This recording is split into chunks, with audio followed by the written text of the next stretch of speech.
because we're a volunteer-run organization, we have to make sure that the building is manned. But along with, and I failed to mention, in the rebranding effort, we are looking to have a couple young people sit on our committee so that they can give us some feedback as to what they need. Again, they're our future board of directors, so it's important for them to get their buy-in right away. Anyone else? Well, I thank you, Lorna and Tim. You're right, you need unity to have community. You've got great plans there. I, for one, am familiar with your facility, curled a few times, not too often. Stick curling, though, looks wonderful. I think when I take up curling, it's going to be stick curling again. And I wish you well in your endeavors. You are correct. You do sit in a very important part of our downtown core. And what goes on in your area is very important when we look at Liverpool as a whole and Queens as a whole. We're only a quick hop, skip, and a jump to Caledonia, the curls part of the world. And I know you had looked at a in-school program, curling program out there. So good luck. I look forward to your fundraising initiatives, and thank you very much. Thank Cheers, you. Mark. Thank you.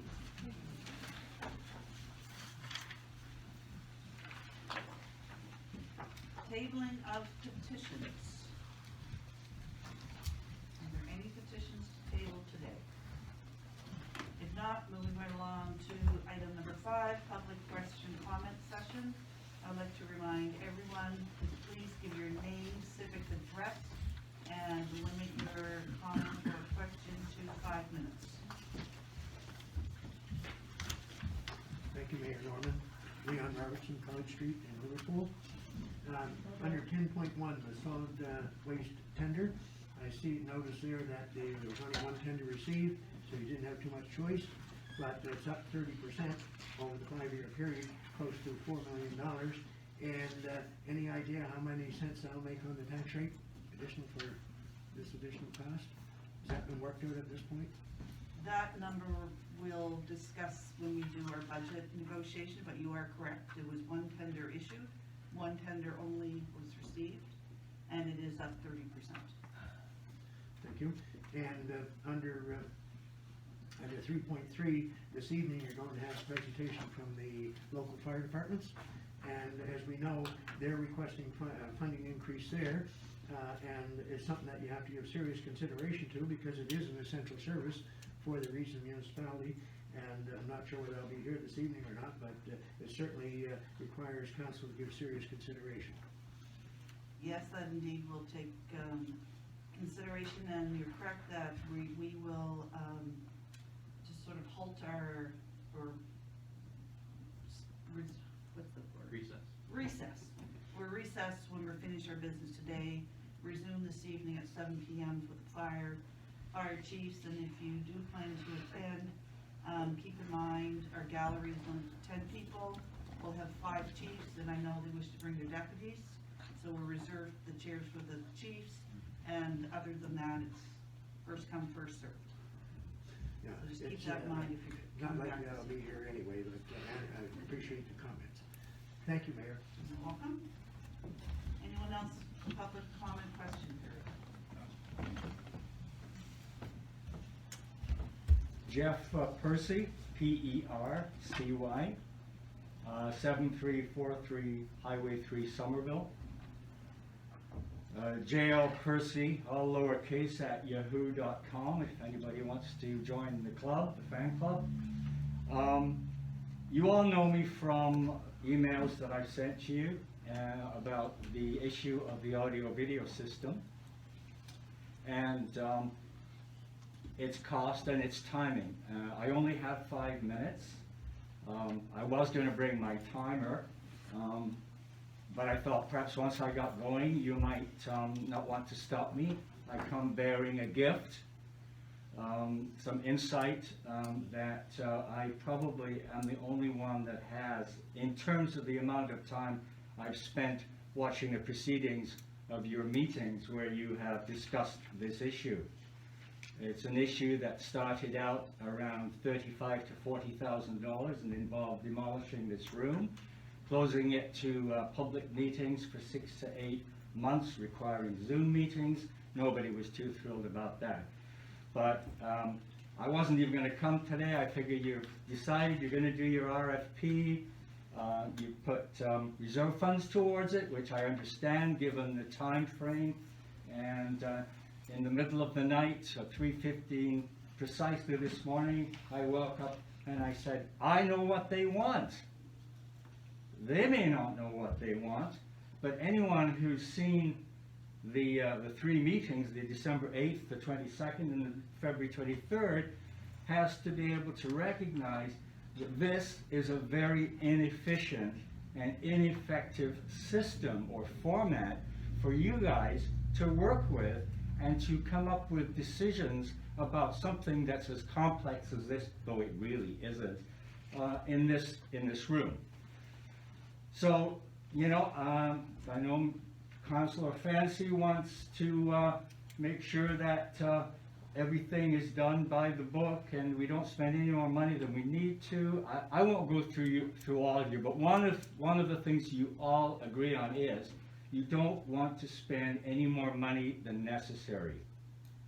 But you've got a system where you've got a concept, you've got electronics, you've got, you know, audio, video conferencing stuff.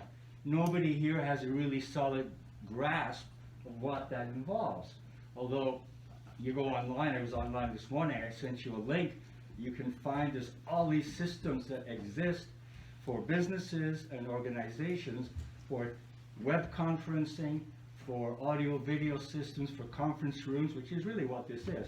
But aside from saving money, you also want to have a room that works for all the staff, not just for your purposes here today. I know Mayor Norman wants to keep the system or the placement, the arrangement of things as they are and avoid shutting the room down. And no one's really argued against that, so that's good. But then there's the question, well, Mayor Norman wants to get staff involved. A great idea, because the room has to work for everybody. Now, our CAO, he wants to avoid making a decision that could be the wrong one, so he wants to have experts, consultants come in and they decide what we need. But you don't know what you need because you don't know what's available. You don't know what you want. You don't know how much you want to spend because you don't know what you might want, so you want the consultant to come in, tell you what you need, but how can you get a consultant to tell you what you need until you can tell the consultant what you want? So I'm here to help you confirm what I think you want based on what you've said at meetings. And this is what it comes down to. Let's start with Mayor Norman. If we keep the room the same, and it has to work for everyone, you want a flexible situation, as any business would, as any organization would. We've got a COVID situation now, it's going to go away, but who's to say there wouldn't be another one down the road? You want to plan for the future, you want to get the right equipment, but you want it to be flexible. So, correct me if I'm wrong. You want a system that will work in any configuration of this room, which means, and this has been suggested by Councillor Brown, Gidney, you want as much wireless as possible. You can buy a system. I sent you an email yesterday. I was a teacher. I retired 17 years ago from teaching. And in the school we had a system where you had a rack of laptop computers. It was over in the corner with all the computers plugged into the rack and the rack plugged into the wall, and it charged itself overnight. The batteries charged. Kids took them to their desks. They had enough battery power to work with them. They were wireless. There were mics in them. There were cameras in them. There was no need to put, new wiring to all. Anyway, bottom line, you can get a system. If you agree that's what you want, you have to tell the consultant. You say, we want a flexible system. I don't know if the RFP's gone in yet, but If you want, you said, we want a system that will work in any configuration. We want a system that will avoid spending unnecessary money on adding outlets on floors and walls or whatever. And you tell them what you want.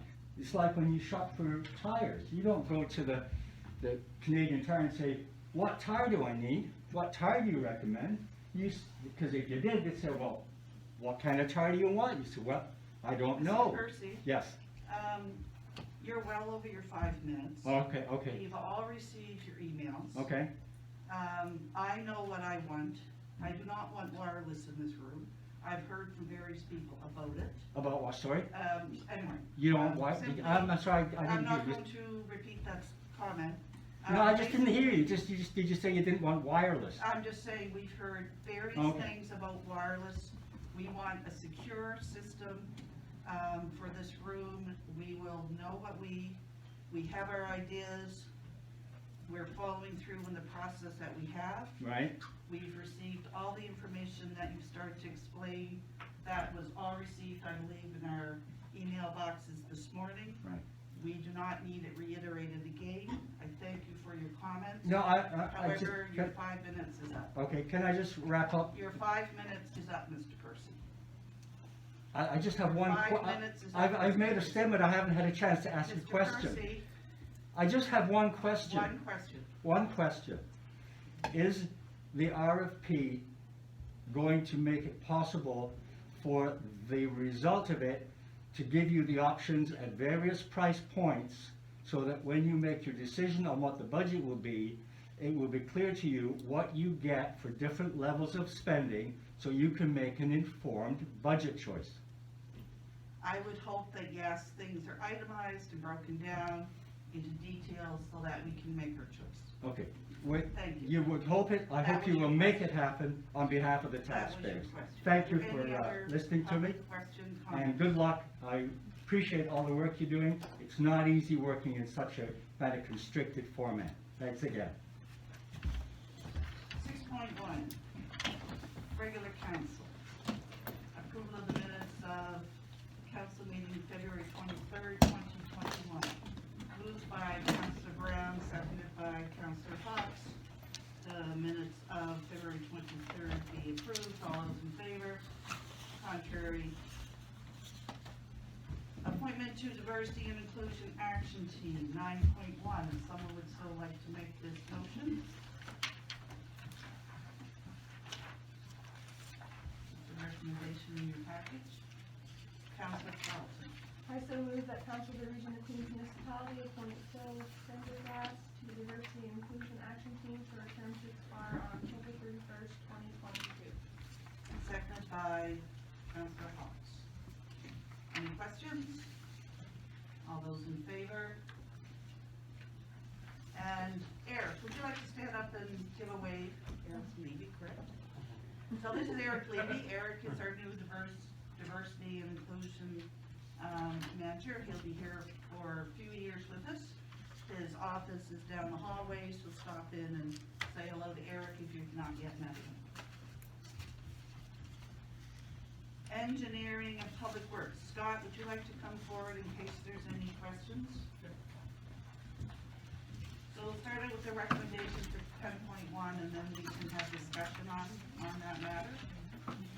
Deputy Mayor Hughes. I move that the Council of the Region of Queens Municipality award tender number SW-01-21 for the collection of solid waste from April 1st, 2021 to March 31st, 2026 to GE All Trucking Limited for the total contract price of $3,997,991.66,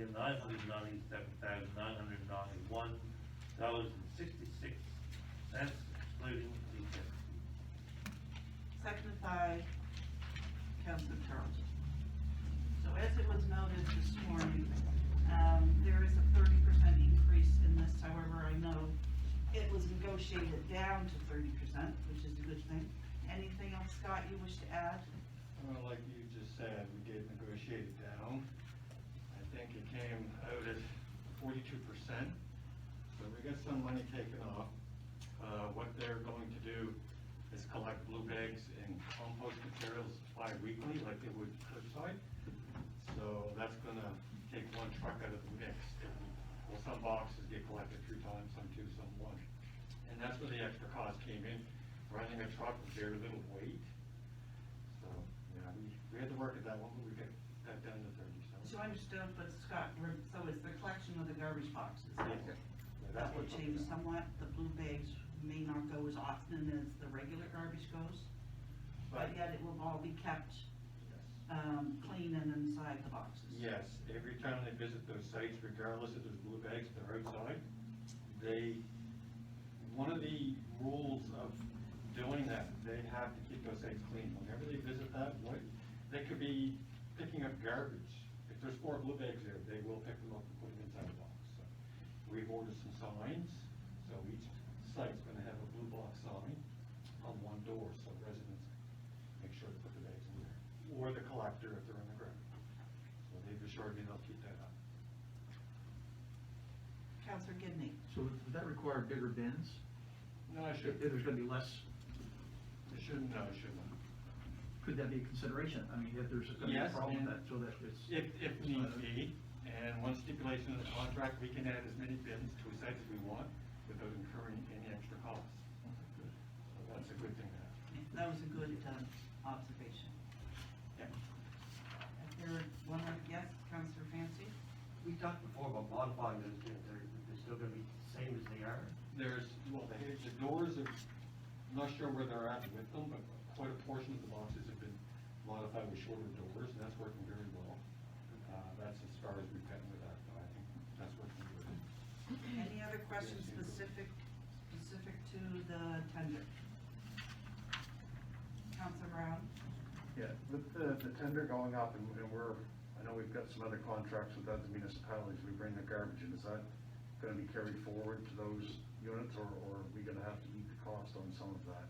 You talking the solid waste collection? Yes. That shouldn't affect the other contracts for outside of court. Okay.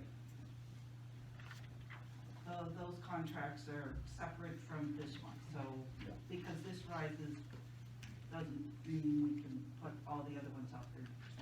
There's signed contracts. Oh, I That realize, I come due just wondered date. if it was gonna. So this contract is just for Queens County collection. Queens County. Okay.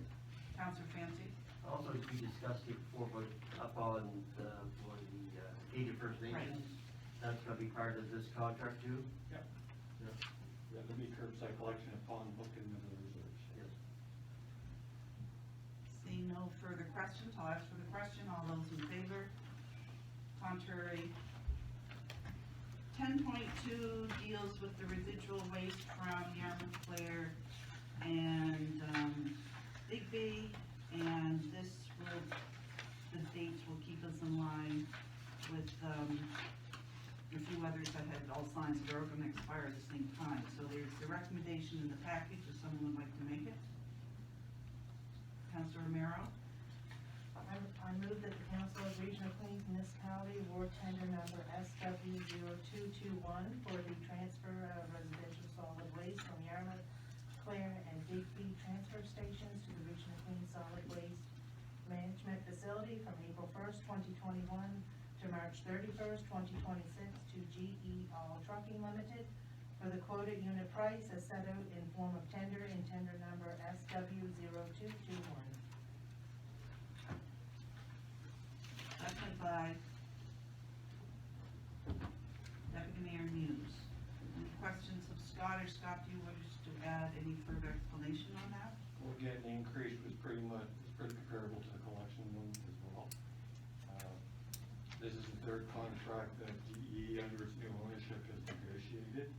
Last year, the organics transfer went 37%, so these are fairly in line with those increases. Councilor Gidney, you had a question? Yes, so if I understand this correctly, we're paying to have the waste shipped from Yarmouth, Clare, and Digby? Why aren't they paying for that? And then we charge them to dump or whatever? There is an extra fee associated with their tipping fee to take care of some of this transfer, yes. So this would be a neutral cost to us then? Well, it's not so neutral now. Oh, I'm sorry? It's gone up, it's increased to quite an extent, yes. So, but if it has increased, would we not increase our fees to offset that, or? I'm trying to determine if Yarmouth is sending their waste here, and we're paying for it, it's gonna cost us to bring it in, and that's what I need clarification, I don't understand how that works. The contract's written in such a way, it's a 20-year agreement, and expires in 2026. There is no provision for trucking escalation in that contract. There is profit from that waste. Not sure what it was last year. CEO, how do you want me to proceed with that? Want me to answer? That's it. So, Please. as Scott's trying to articulate, we have a 20-year contract to bring waste from Yarmouth, Clare, and Digby to our solid waste facility. The agreement was negotiated 20 years ago. The only escalator clause in it is for CPI or something of that nature. And so there's, as Scott said, there's no escalation for trucking increases. We never, I assume back when they agreed to this contract back 14, 15 years ago, the escalation cost for trucking wasn't considered as an issue. We were more interested in getting full-time, long-term tenants to use our landfill to make the economies of scale work better for us. And so now we're in a position where we increase the cost to provide the trucking by 1%, 2%, whatever CPI is. But the reality is our taxpayers are gonna have to subsidize the difference up to that 30% level this year in order to comply with the contract. Otherwise, we're in breach of the contract. The only other way besides the CPI index is a regulatory change mandated by environment, and that's definitely not applicable.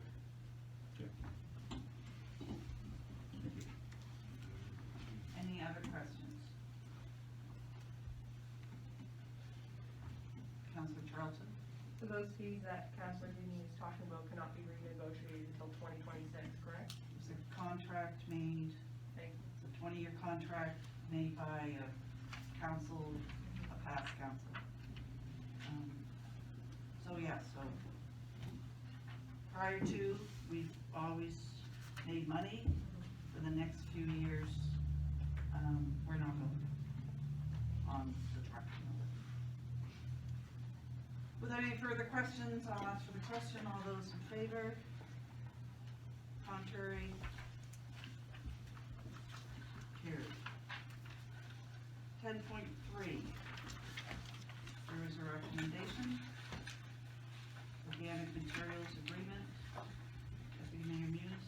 I move that the Council of the Region of Queens Municipality approve organic materials agreement with the Municipality of District of Shelburne, Town of Shelburne, and Town of Lockport. Seconded by Councillor Charles.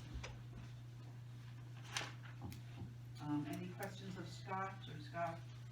Basically, as you all are aware, we are sort of a holding system for organics, and then it goes off further to the valley. Councillor Gidney? I'm sorry to bring this up, but, so they bring it in this time, they pay to bring it in. Yes. We store it here, and then we ship it out, so that is our cost. Does that work for us? Are we making any money on this, or is this gonna be another loss for us also? No, it's like I said, the cost is passed on. This material, and this should have been negotiated last year. Right. They did a 1-year extension so they could restructure, as you can see in the description there. So we've got 3 separate contracts versus one last Yes. year with just one group of Yes. municipalities. They bring us solid waste, as far as that's concerned, it's blue bags, garbage, and compost. Right. There's not so much money made here, it's a holding thing. We store it in our transfer station, the organics, when we get enough, we send it to a further processing facility in the valley. So that's what this is about. Okay. So this one, this is not a cost to us, No, unlike the other one, which we had no choice. this is clean, sort of organic material. Right. So I just, okay, thank you. Without any further questions? And I'll ask for the question, all those in favor? Carried. 10.4, recyclable materials agreement. There's the motion.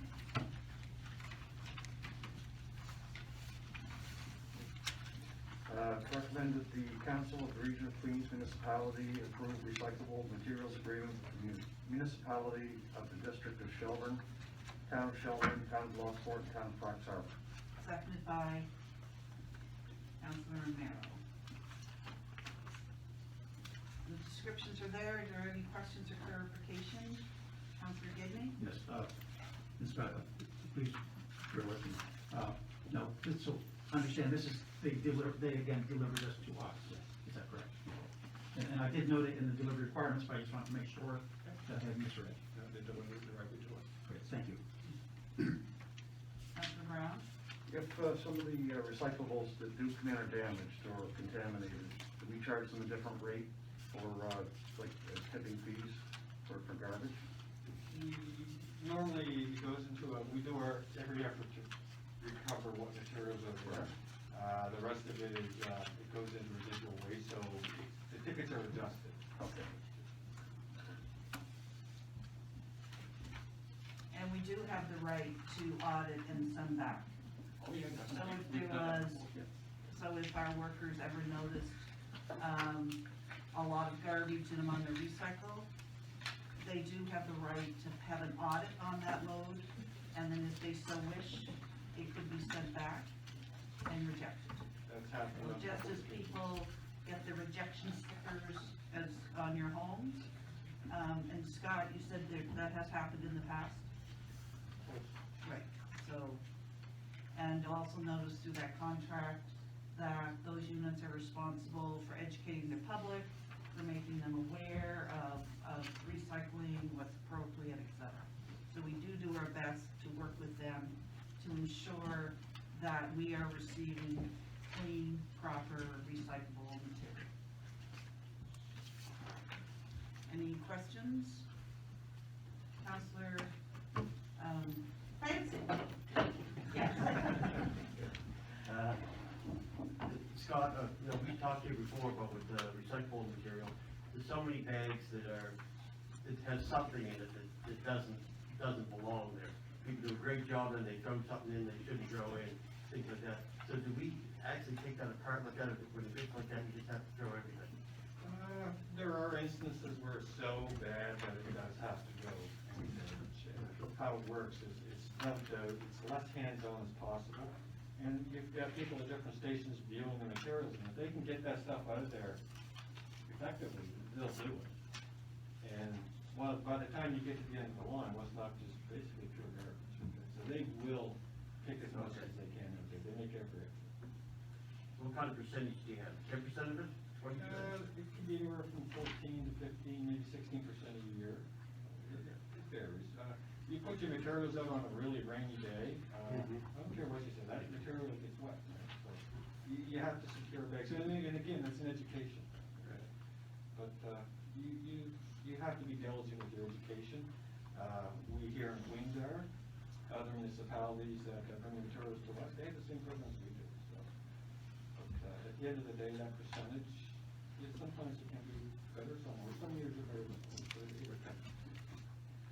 Perhaps one day for the interest of councilors, because I'm sure many councilors have not had a tour of our landfill recycling center.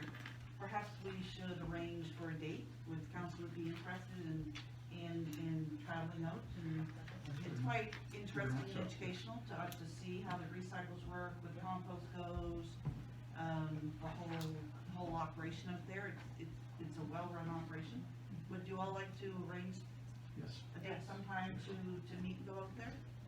All right, we'll gather dates and let the date. And then they brought the bus out one day and just drove around and visited everything that we Yeah, could. I think what I've done in my former life, we met there and then stopped and got out and actually went in the recycle plant, had an understanding of how it worked. Good. So, question on 10.4, all those in favor? Passed. So we're a little bit early, but. We have one more? 10.4? Oh, 11, the tax exemption bylaw. And then we'll fix. So this is our second reading on the tax exemption bylaw. There is a recommendation.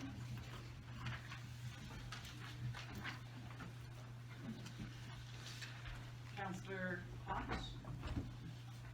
I move that the Council of the Region of Queens Municipality give second reading to bylaw 14 respecting tax exemptions. seconded by Councillor Giddy. Are there any questions? As you're aware, we went through this list. They are all the non-for-profit organizations within our municipality that the province sends taxes to. We look after them as our gestures to non-for-profits.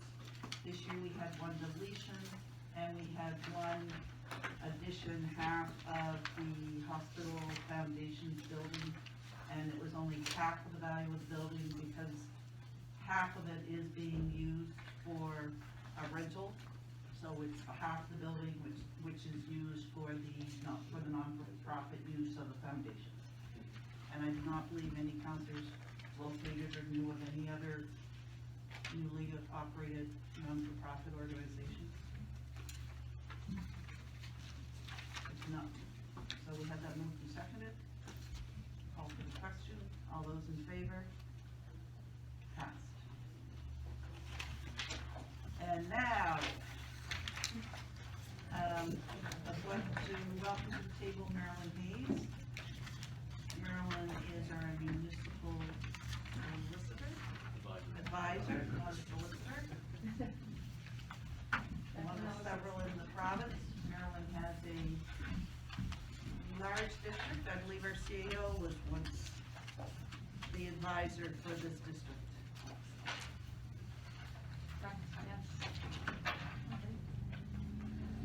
And Deputy Mayor Muse, Marilyn is probably going to just move his seat down there so he can watch, and then he'll be back for. They don't do that. So you grab the lights on your. I'll give the light too. What's that? Thank you. Later. Well, thank you for having me. Like you mentioned, Marilyn Hay, your advisor, stuck with me. Happy to take some time. I know that there's a lot of important council business happening, and I'm not going to take a ton of time, but just really wanted to introduce myself. Been in the role for a year, but happy that the restrictions were lifted and I could come in person. It's very, very exciting to be back on the road again. You want to just, Marilyn, just want to put that on full screen? Okay, yeah.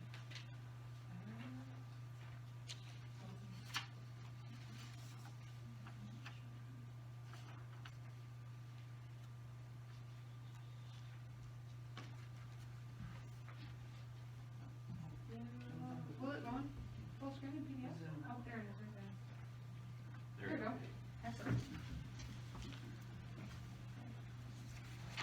So really just looking through an introduction today to our new department, my role, and then just a quick back to the basics that we've been kind of doing now that new councilors have their feet under them, or new councils.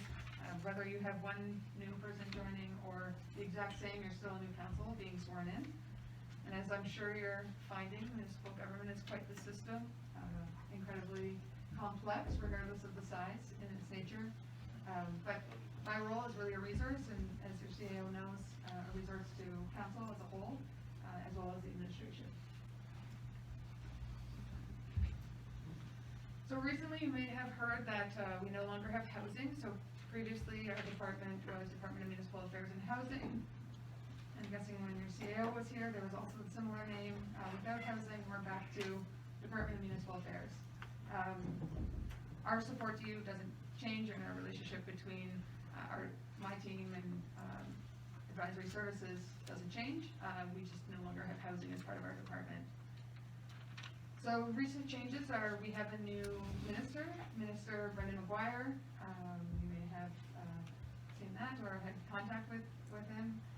Deputy Minister Justin Houston, and Mark Peck is still our ADM. So some new faces and some staying the same.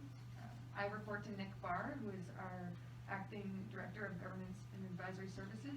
If you attended the new council orientation, you would have seen some of our faces. As you're probably aware, municipalities are creatures of statute, so they don't actually appear in the Constitution.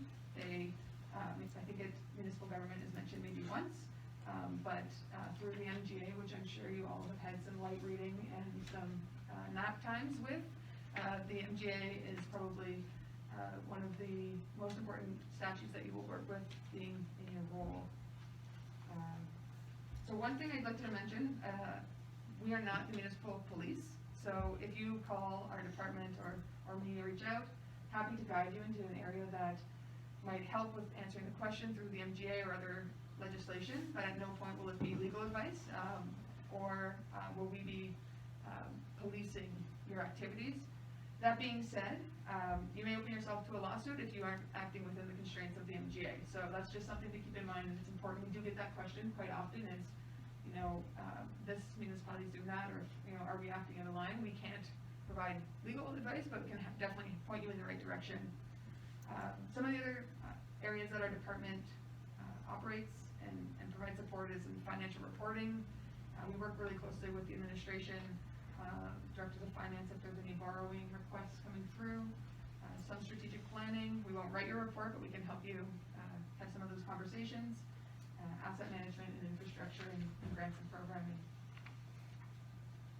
So this is just a quick snapshot of things that have occurred and our department has been involved in. Some before I started and some that are ongoing. So this is just to give you an idea of some of the recent election. Congratulations, new council.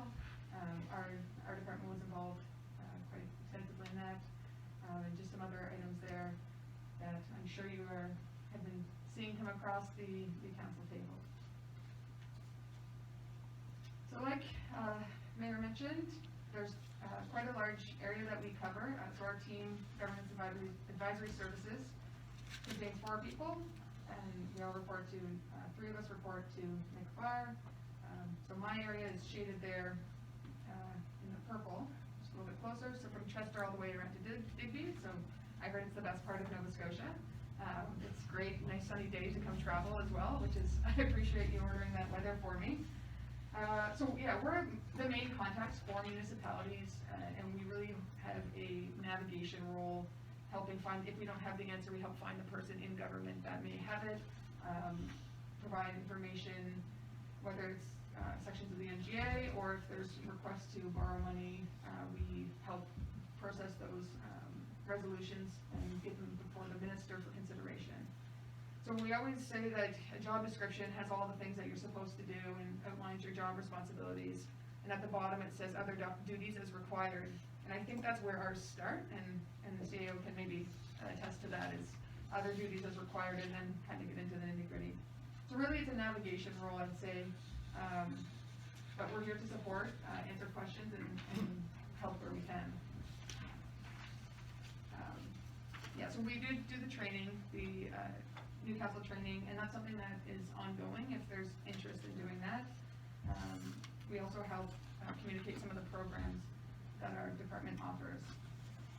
So this is just so you have, I feel like over the period, your next 4 years, you'll probably see a fair bit of me, or at least have some contact with Mayor, CAO, and the rest of the council as a whole. So I thought it was appropriate if I take 5 seconds and tell you a little bit about who I am. So I'm not from Nova Scotia. I've come from away, like many, I'm sure.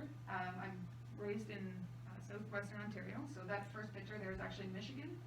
You could see Michigan from my hometown, so near Sarnia, Windsor area. I went to Santa Fe, so I like to pretend I'm maybe part maritime, spending enough time in Nova Scotia. And I actually played hockey there, so I took environmental science and biology and a side of hockey. Like most East Coasters, I went west, and that's where those big trucks are, and north of Fort McMurray, went to Calgary, and I got to spend a lot of time in the mountains as the bottom middle picture, and that's where I kind of transitioned into municipal government. And the bottom one is a nice, beautiful road in Nova Scotia. So here I am. My wife is from Kentville, so kind of pulling us back east. And it's nice to be now home. So I'll continue to work on being as much maritimer as I can, but I come from away. That's it. Enough about me. Back to you as elected officials.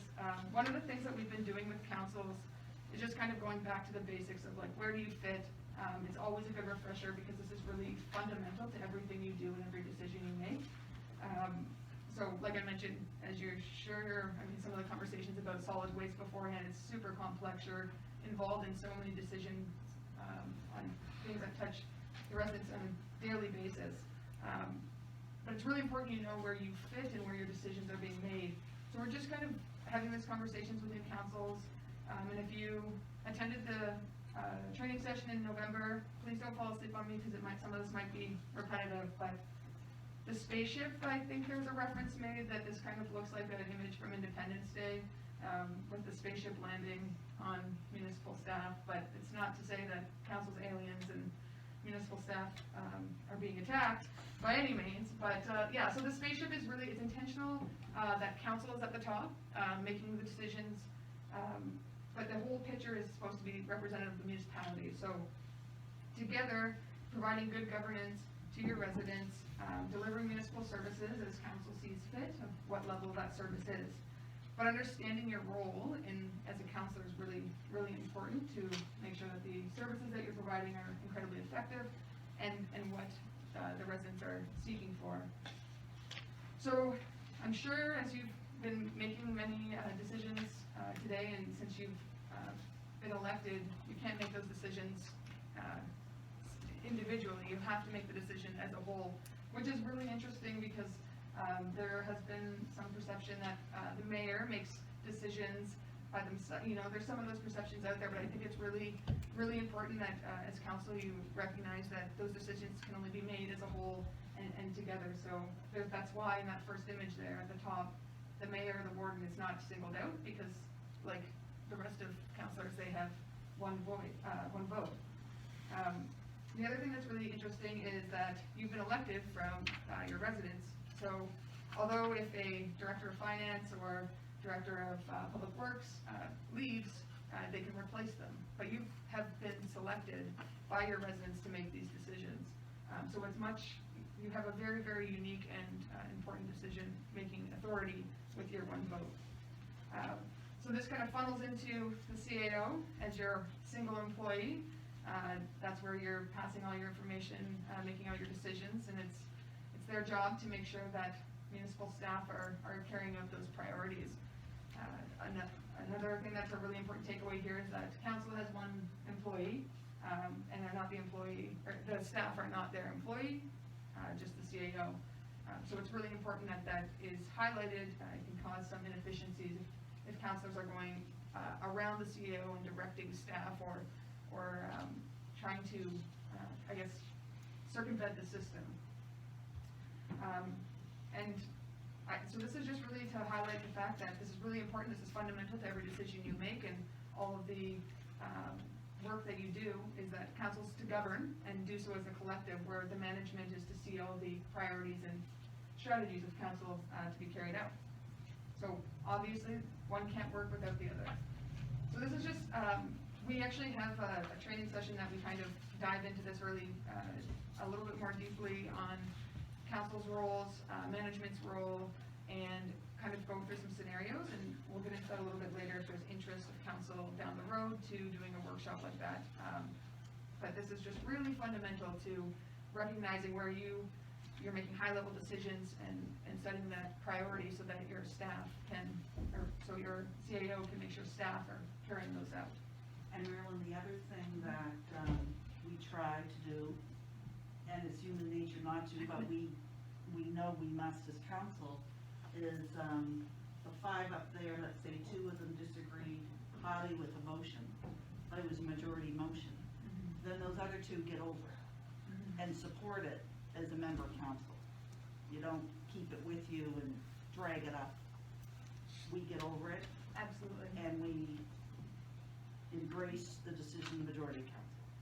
That's the hard one. Absolutely. That's the hardest thing about being a councillor or a mayor, is if you do not agree and you strongly don't disagree, for the betterment of the council, you just leave it behind and accept the majority decision. Absolutely. Yeah, and at the end of the day, you're a team. You can only make decisions as a team. And that is something that's very interesting you bring up. Parliamentary procedure, super boring. People think it just ruins, the flow and it makes it really informal. However, it makes the focus on the topic and not the person, which is really important to know that when you're in debate and having these discussions and ultimately making decisions, the decisions you're making aren't against that person, it's the topic at hand, and I think it's really important that you recognize that, because the council working together, not saying that you need to agree, it's unhealthy to agree on everything, and it'd be concerning if everything was just always unanimous going through and no debate. But working as a team, and like you said, keeping that respect is incredibly important, so that's great to hear. So this is just kind of a summary of breaking it down to the governance, the elected officials, you as council, and kind of municipal staff. So where you are leading as elected officials, leading the system of government. So you're basically dictating and deciding on what your policies, your bylaws, and your resolutions are in place, which will allow staff to advise on policy and direction from that. You're setting policy and strategic direction, so you're really setting the direction of the municipality, and it's the CAO's responsibility to make sure that that's carried out. So it's really, these things, there are differences, but they're so symbiotic that you can't have them mutually exclusive, or it just wouldn't work. So I won't take up too much more of your time. The only thing I'd like to say before taking any questions is, like I mentioned, we did do the council training in November, shortly after the election, and we covered a number of topics high level. One thing that we're throwing out there to all municipalities is if there's interest in learning more about one of those topics, we're happy to either have, for example, if you wanted to learn more about asset management, Jennifer Duncan can talk to for 4 hours, 5 hours on it, but she is the go-to for that. So we have the ability to have a more in-depth conversation and some discussion and scenarios if that's of interest. If there's interest in camera or procedural, governing and management, diving deeper into the roles and responsibility of council and management, conflict of interest, etc. So that's just more of a throwing it out there to council. It's up to you if you'd like to learn more about that. Really, we just use the council training, kind of the agenda. Those are some topics if you want to revisit that, if there's interest there. I guess one more thing is any mistakes or anything I said today is definitely my fault and not the department's. And the last slide just has our contacts, and CAO has my cell phone number as well if anyone needs to get a hold of me. And like I said, we're a resource to council. Often we'll point you to your CAO first. Generally the question can be answered there, but if that is something that you have a question on, your fellow councilors likely also have the question, so it's really important to kind of channel those conversations through. That's really all I had today, and it's nice to be in person and in the company of other humans in real life, so again, I appreciate your time, and I look forward to working with you in the rest of your time. And we did hear, or I actually had a phone call from Mr. McGuire. Great. And I sent an email to all of council, and he is going to come visit one day soon. Yes. Yet to be announced. So that's great. And before I take questions, perhaps before you leave, you'd like to maybe introduce yourself to our new finance director, Joanne Vino, because she may have some questions. You just want to say hello before you leave the building. And you're welcome to flow through and say hello to staff. But now this is council time, so any questions you may have of Marilyn Hayes. Councilor Charlton. I'm wondering if the training that was in November was recorded. Is that accessible for us to go back to? Good question. So we do have some of them recorded. We're working on getting them put up on the website, and I can send CO a link. There's currently a audit and a budget and audit training session that has modules from beforehand, but we are working on getting those. Some of the sessions, just their voiceover PowerPoint, so you can do them at whatever pace you'd like to. So we can definitely send that out when they're available. Great.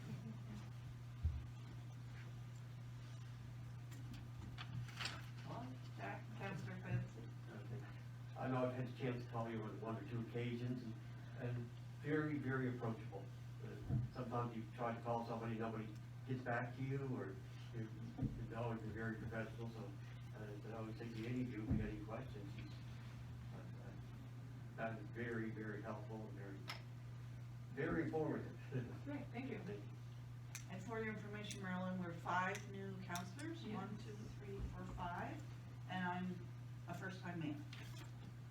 And, Counselor Deputy Muse is in his 2nd term, and Counselor Fancy's probably in your 4th? Third. Seems like one.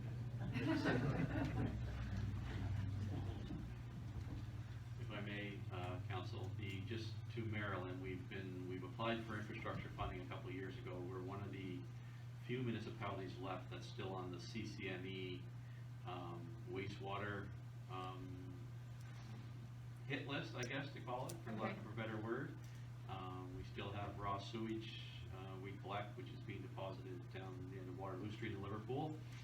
For many houses, it's a large project of 4.3 million. We applied for funding through the infrastructure program a couple of years ago. We were denied, or we weren't denied, we just weren't approved, the new system. And so we did phase 1. It's probably a 3 or 4 phase project. We did phase 1 fully funded ourselves, but we can't continue to keep funding large projects like that with our own money.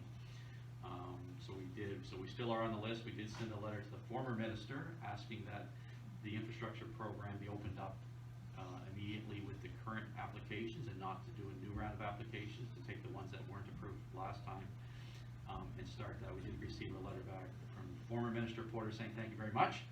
And so I guess today I just want to put on your radar for the new minister that if you're having a briefing or discussion with him, how important that is to our community. We did have a junior high school students come here and do some testing in some of our waterways and show that there is obviously negative bacteria in our waterways, which is expected, but that's one that we can fix. And we have the plans done, the designs done, and it is one of those that's technically shovel ready. We could start tomorrow if we needed to, pending the roads opening, of course. But we could start immediately, so just put that in your ear that if you do a briefing with the minister, if that comes up, that it is something that we need to do right away, but also we need that funding from other levels of government in order to make that happen. No, I appreciate that, and that's, as you know, CAO, that's a huge part of this role, is recognizing what's important to your municipality, so that when I am doing briefings or having conversations, it's there, right ready. So I appreciate that. And I think we all agree that that is our most important project that we need. It's a large outfall. Any other comments?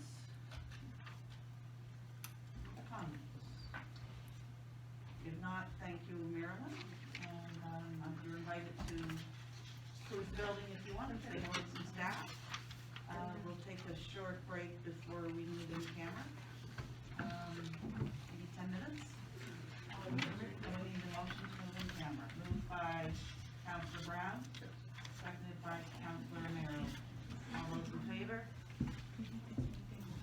See you in 10 minutes. 5.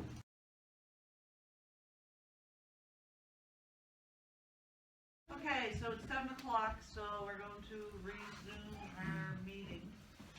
Welcome Fire Chiefs, deputies, and presenter Kendall and Chris.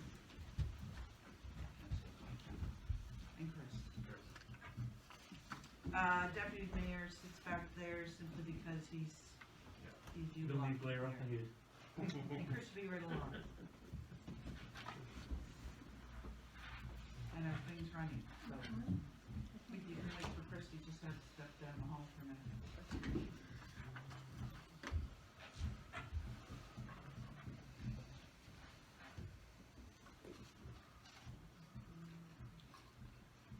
And just a reminder with the phones, that everyone should have their phones on mute. Okay. Okay. I'll stand up, probably talk with my hands, so it's just me. But first off, I want to thank you guys for allowing us the opportunity to be here tonight. I know your council meeting was this morning, and you recessed and come back to accommodate us at 7 o'clock tonight, so first off, I appreciate that. So the mayor, councilors, CAO, McNeil, again, thank you. I think I know most of you around the room, but just in case I don't, my name's Kendall Farmer, the Fire Chief and Treasurer for the Port Wayne Fire Department.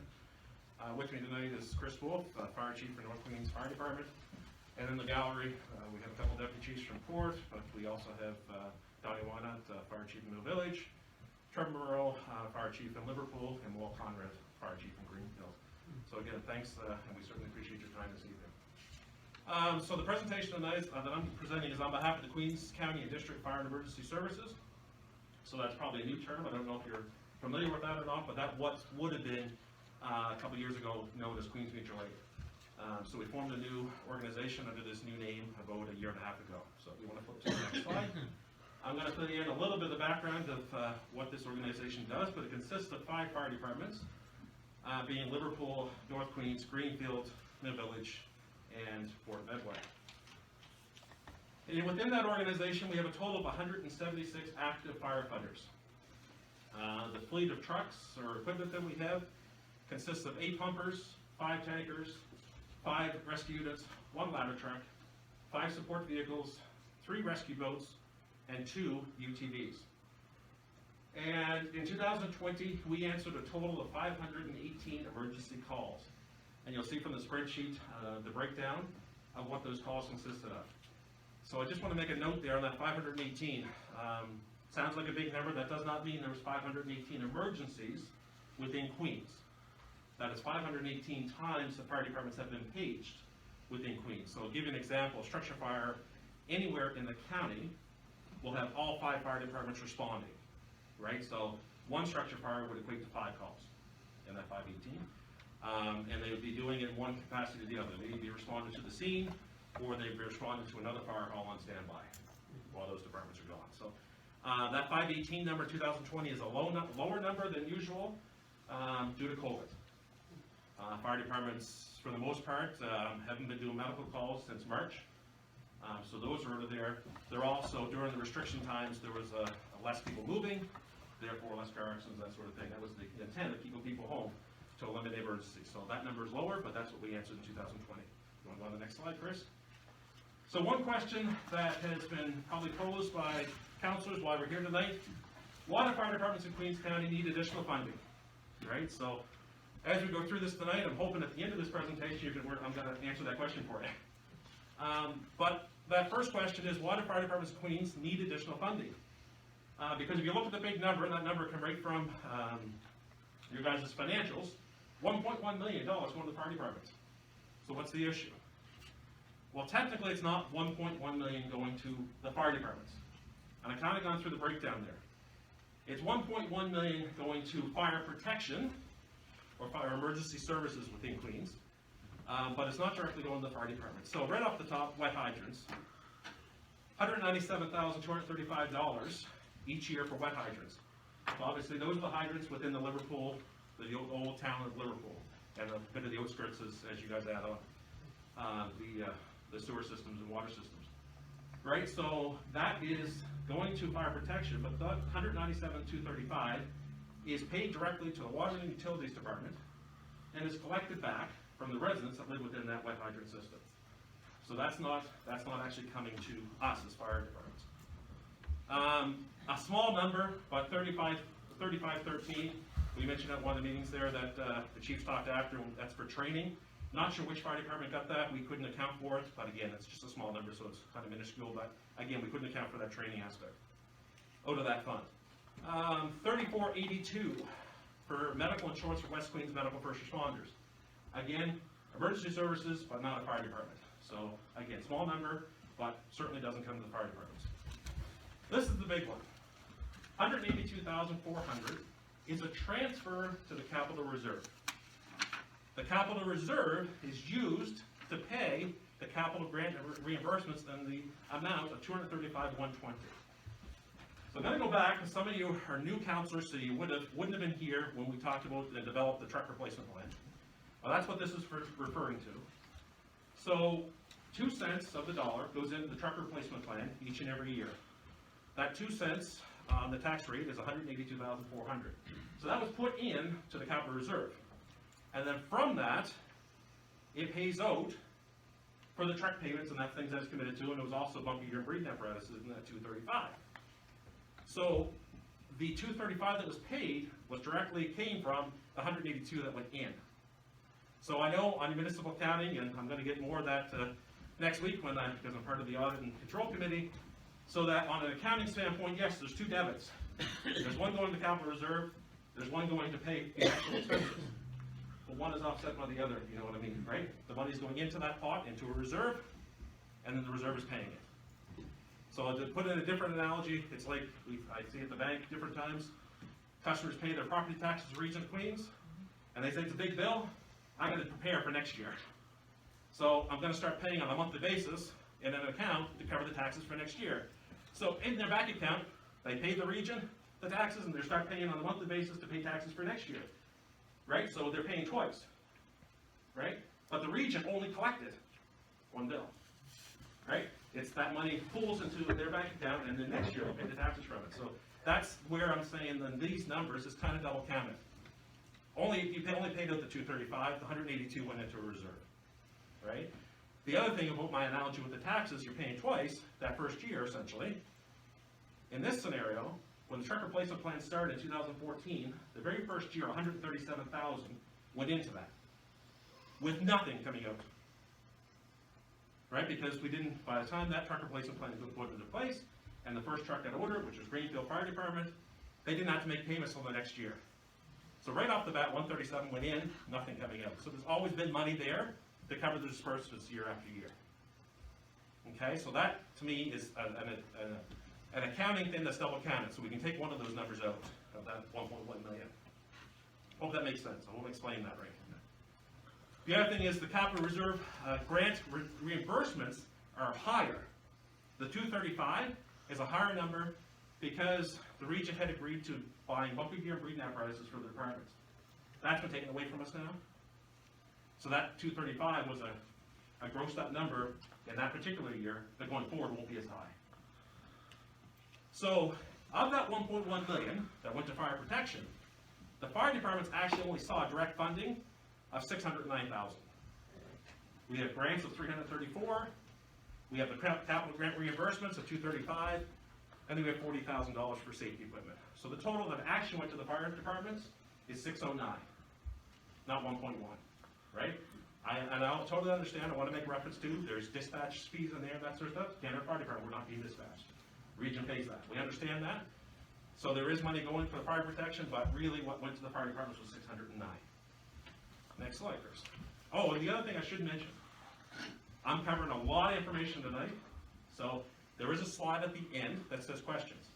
But I'm more than willing, if you guys have any questions throughout this presentation, to stop me and I'll answer them. So.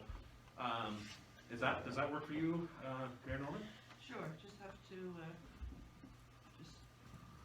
Yeah, so I do have a question. Yeah. So you get 600,000 cash. Right. Basically from the region. But yet you failed to mention, we do pay your liability insurance, That's right. but you don't get that cash, we pay that. Yeah. We pay safety equipment. That's what I'm saying. There's other things on there. So it's not just 600,000 because we are covering other expenses. That's right. You pay that we our pay workers' for comp, you. you pay our We medical. don't give you the money to pay them yourself. That's right. That's right. Yeah. But it's also not 1.1 million. And that's my point of that slide. It's 100. Because I asked the counselor how much money the fire departments give. The answer was 1.1 million. And that's not accurate, right? So on the next slide, I just used our fire department in Port Medway. There's the grant letter, okay? So that's what we actually get in Port Medway. So make a reference to what you just said, Mayor Norman. You see the medical insurance, the workers' compensation, all that coming, added on to the overall grant, right? The amount that actually comes to Port Medway Fire Department on an annual basis, after the radio license is taken out and the property and vehicle insurance, is $11,939.98. So that's what our fire department gets, and I didn't go through every financials. I do have them all, but I didn't put them all in the presentation. You guys have access to them. These are letters that come from your office. But that's the bottom line, what Port Medway Fire Department gets to go in the bank account to pay the bills on an operating basis. If you look at the other slide, on the opposite side, that's our financials. That's my financial statement for the year. You'll see at the end of that year, a loss, it's hard to see there, but it's $37,000. That's how much we went in the hole overall. But I just picked one line in that. and that was truck maintenance and fuel costs. $18,762.08. So that's what it costs to keep our trucks on the road. So as I put in the bottom, the Region of Queens Municipality did not provide enough funding for our fire department to cover the cost just to keep our trucks on the road in 2019-2020. Next slide. So this is the truck replacement plan. This again comes directly from Jennifer would have emailed this to us. This was the most recent update of the truck replacement plan. For some of you guys, you've probably never seen this before, which is why I've injected it in here. But you'll see basically where the departments, who gets trucks when, and that sort of thing, and what the balance of the fund is. So that's just for your reference. We'll move on to the next slide, Chris, and we'll get into more detail. So, Mayor Norman, you mentioned at the last emergency services meeting we had that we have come a long way, and I'll be the first to admit that over the past 5 to 10 years, we have come a long way, because in the past, our truck replacement plan consisted of $500,000 that you would lend to us interest-free, right? And if we were using that theory now, one department could buy a truck, and until that truck was paid for, no one else would be able to get one, right? So that is, what we have today is much better than what it was back then, and I totally agree. Our concern is that we still need room for improvement with regards to the truck replacement plan. So how this truck replacement plan works, if you're due for a pump or a tanker this year, you're entitled to $27,500 to put towards the loan payment.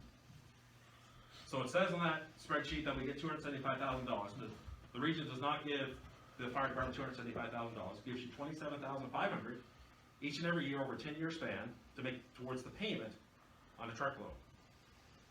On a rescue unit, that figure is $100,000, so therefore it's $10,000 per year over a 10-year span. So the problem is that the cost of trucks is much higher than the amounts offered in the plan, right? So a pump or tanker currently costs a minimum of $500,000, right? And a rescue unit costs $300,000. So to make reference, I have take the next slide in. I had the invoice from Liverpool Fire Department for their tanker they purchased in 2019. Total price from that invoice, $519,000 and change. We'll see it on the next slide. And that truck was a truck that I talked to Trevor a lot regarding that truck when it was being purchased. That's a bare minimum fire truck. Trevor got the original quote, and he went through line by line and took off everything that he could possibly take off to get that price down to where it was. So that's not a parade truck, that's not a show truck, that's a truck that fights fire, right? So every piece of chrome that could be removed was. I mean, that's the bottom line that you can get for a pump or a tanker now. Rescue unit, to give you an example on that, the last rescue that was purchased was Movillage's. And what Donnie did in the village fire department is they bought a new chassis, and they used the box off of Charleston's old rescue unit, refurbished that and put it on the new chassis. The cost of that build was $180,000. And that was, how many years ago now, Donnie? 2 years ago.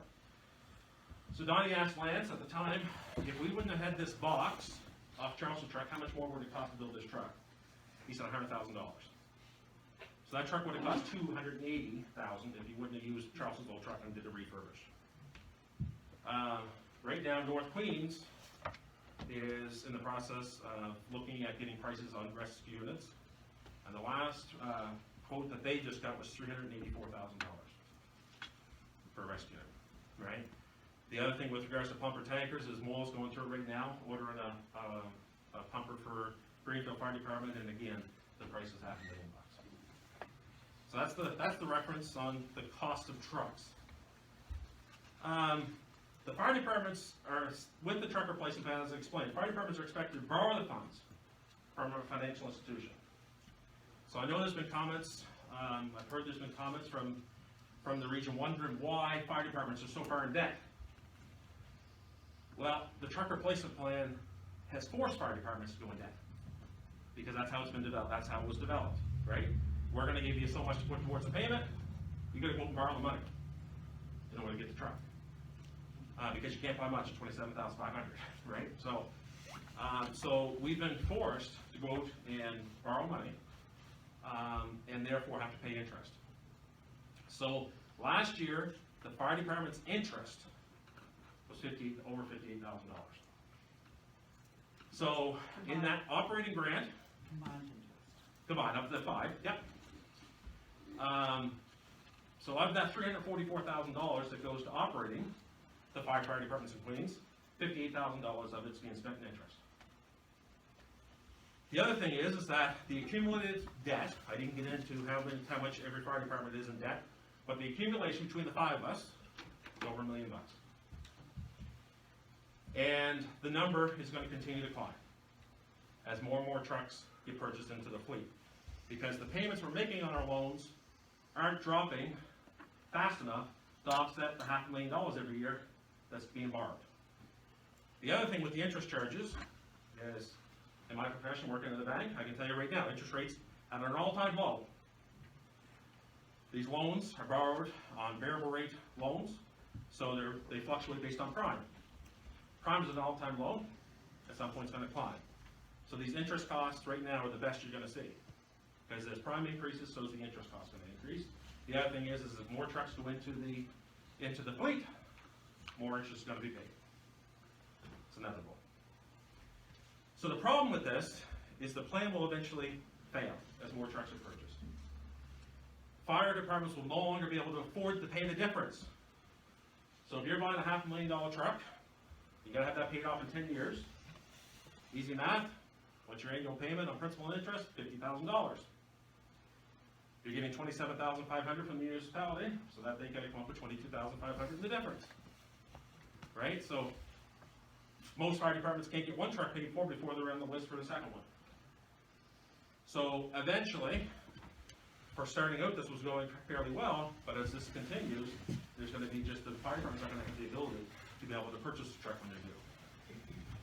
And that changes everything for the plan. I know Liverpool Fire Department has mentioned when they're due for the next truck, Trevor doesn't feel that he's going to be able to afford it.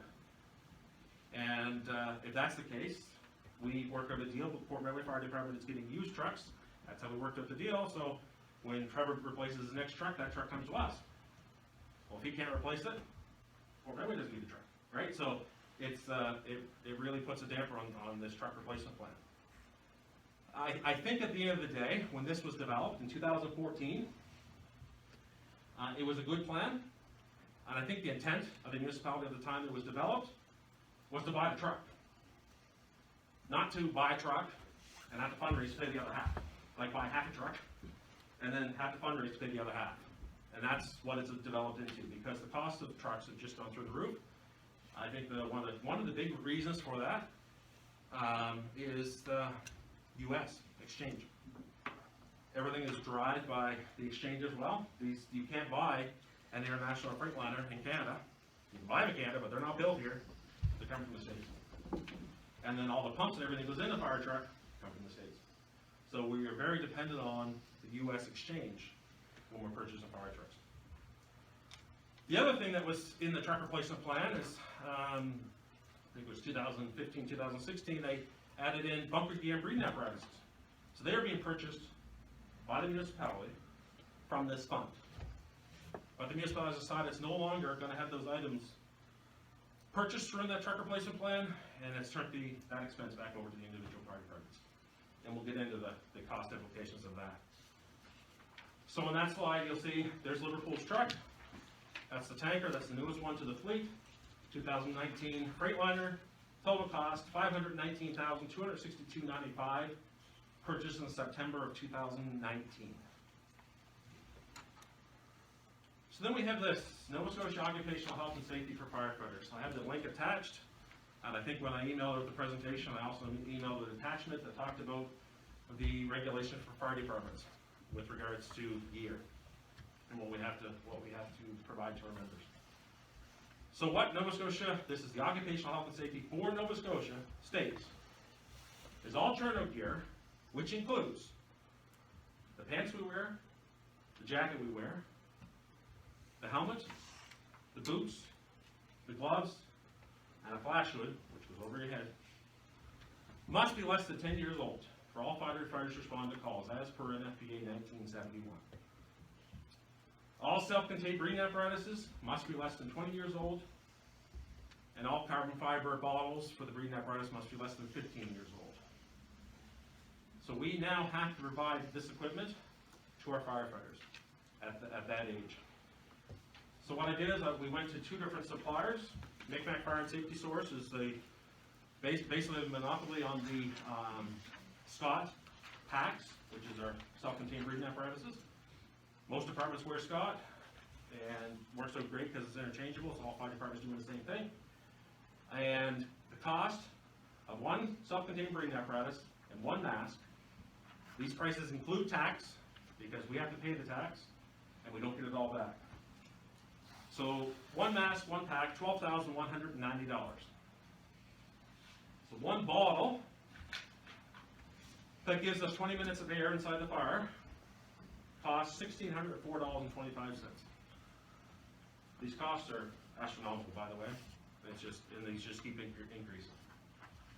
And then I got an invoice from Nova Fire Equipment for turnout gear. That's the bunker, pants, jacket, helmet, everything I just mentioned. To outfit one firefighter is $3,973.25. So again, expensive. So in this spreadsheet here, I calculated some numbers and explained in detail, and I know it's hard to see on that, but hopefully you can make reference in your copy be able to read it, because I know it's a lot of information there. So what I did was we looked at every fire department, and I took their active firefighters. So these are firefighters responding to calls. So these aren't your honorary guys, right? These are the ones going on the trucks. That's 176 members, okay? Then I took the turnout gear for starters. So I took that $3,973 number that we just had, and I divided it by 9.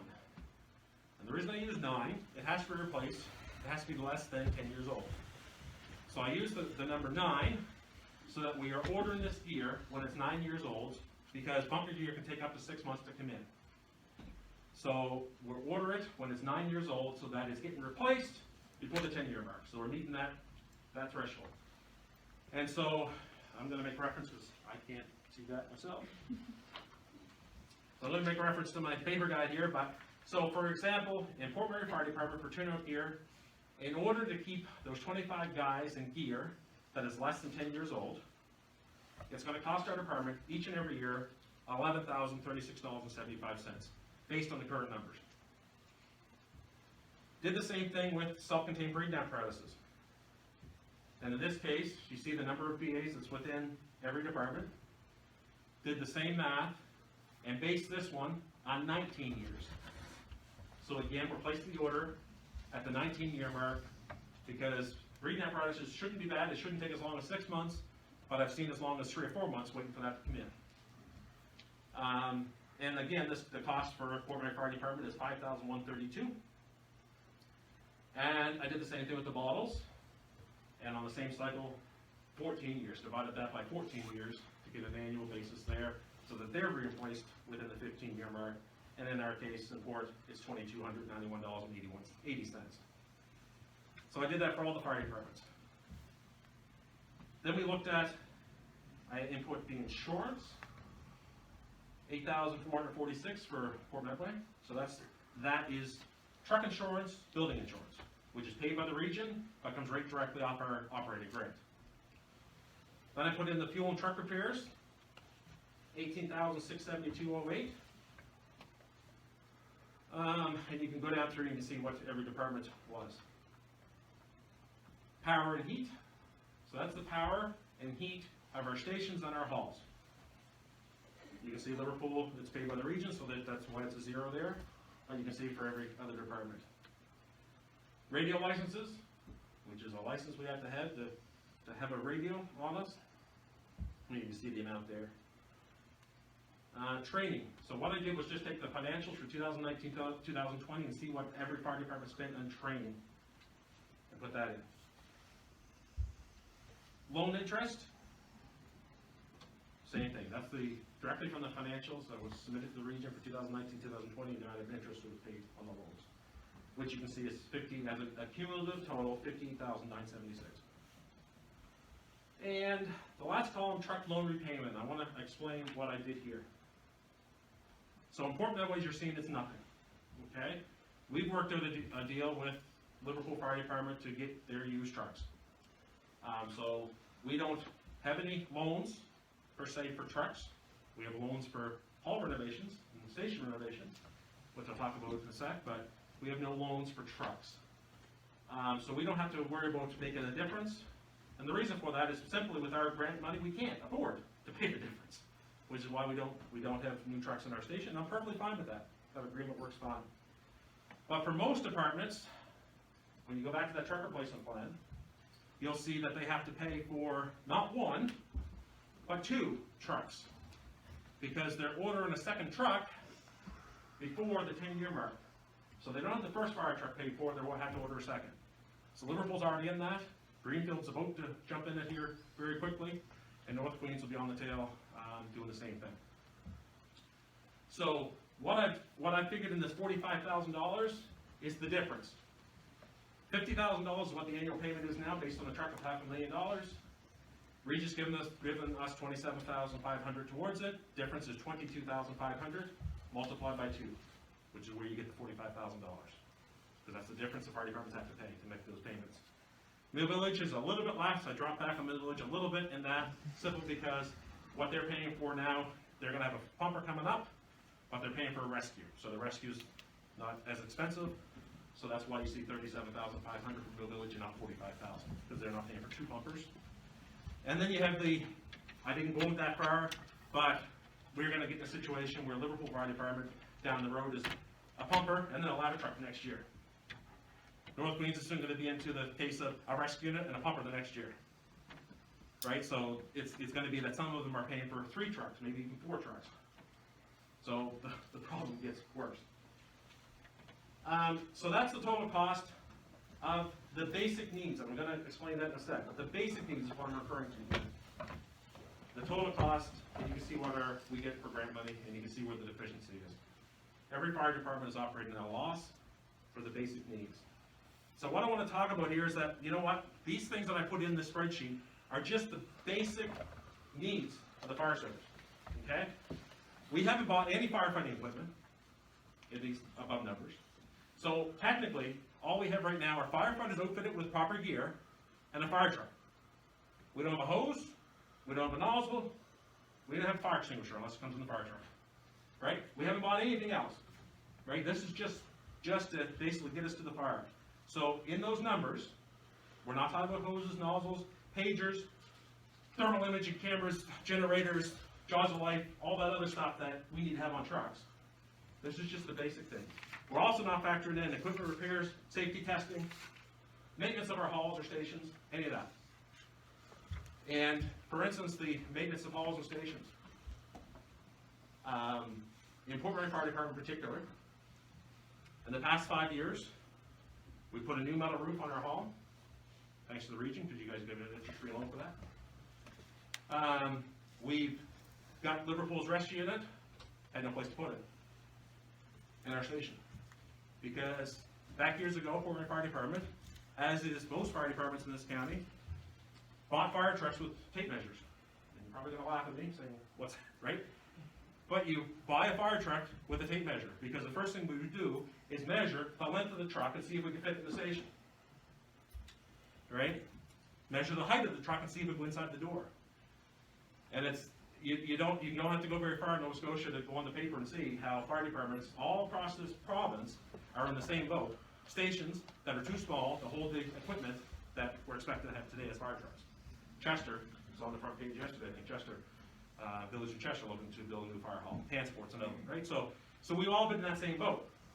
So we had a rescue unit, and I thought, you know what? I'm done buying fire trucks with a tape measure, right? Because that's not getting you the best truck for the job, right? It's getting you something that'll get you by. So, okay, we got that rescue coming, we'll build a piece on our station. So, we added another bay. Next truck comes to Liverpool, Liverpool's tanker becomes our pumper, won't fit inside the station. Too high, doors aren't wide enough, and it's long, right? So, what do? Another piece on the station, right? We raised the ceiling. Dave was down there and I gave him the tour the other day. So we raised the ceiling, we put new doors in. I've spent on our station alone $180,000 in renovations in the past 4 years to accommodate trucks. But my members know, so don't get any ideas, Terry or Patrick, we're not building any more pieces on.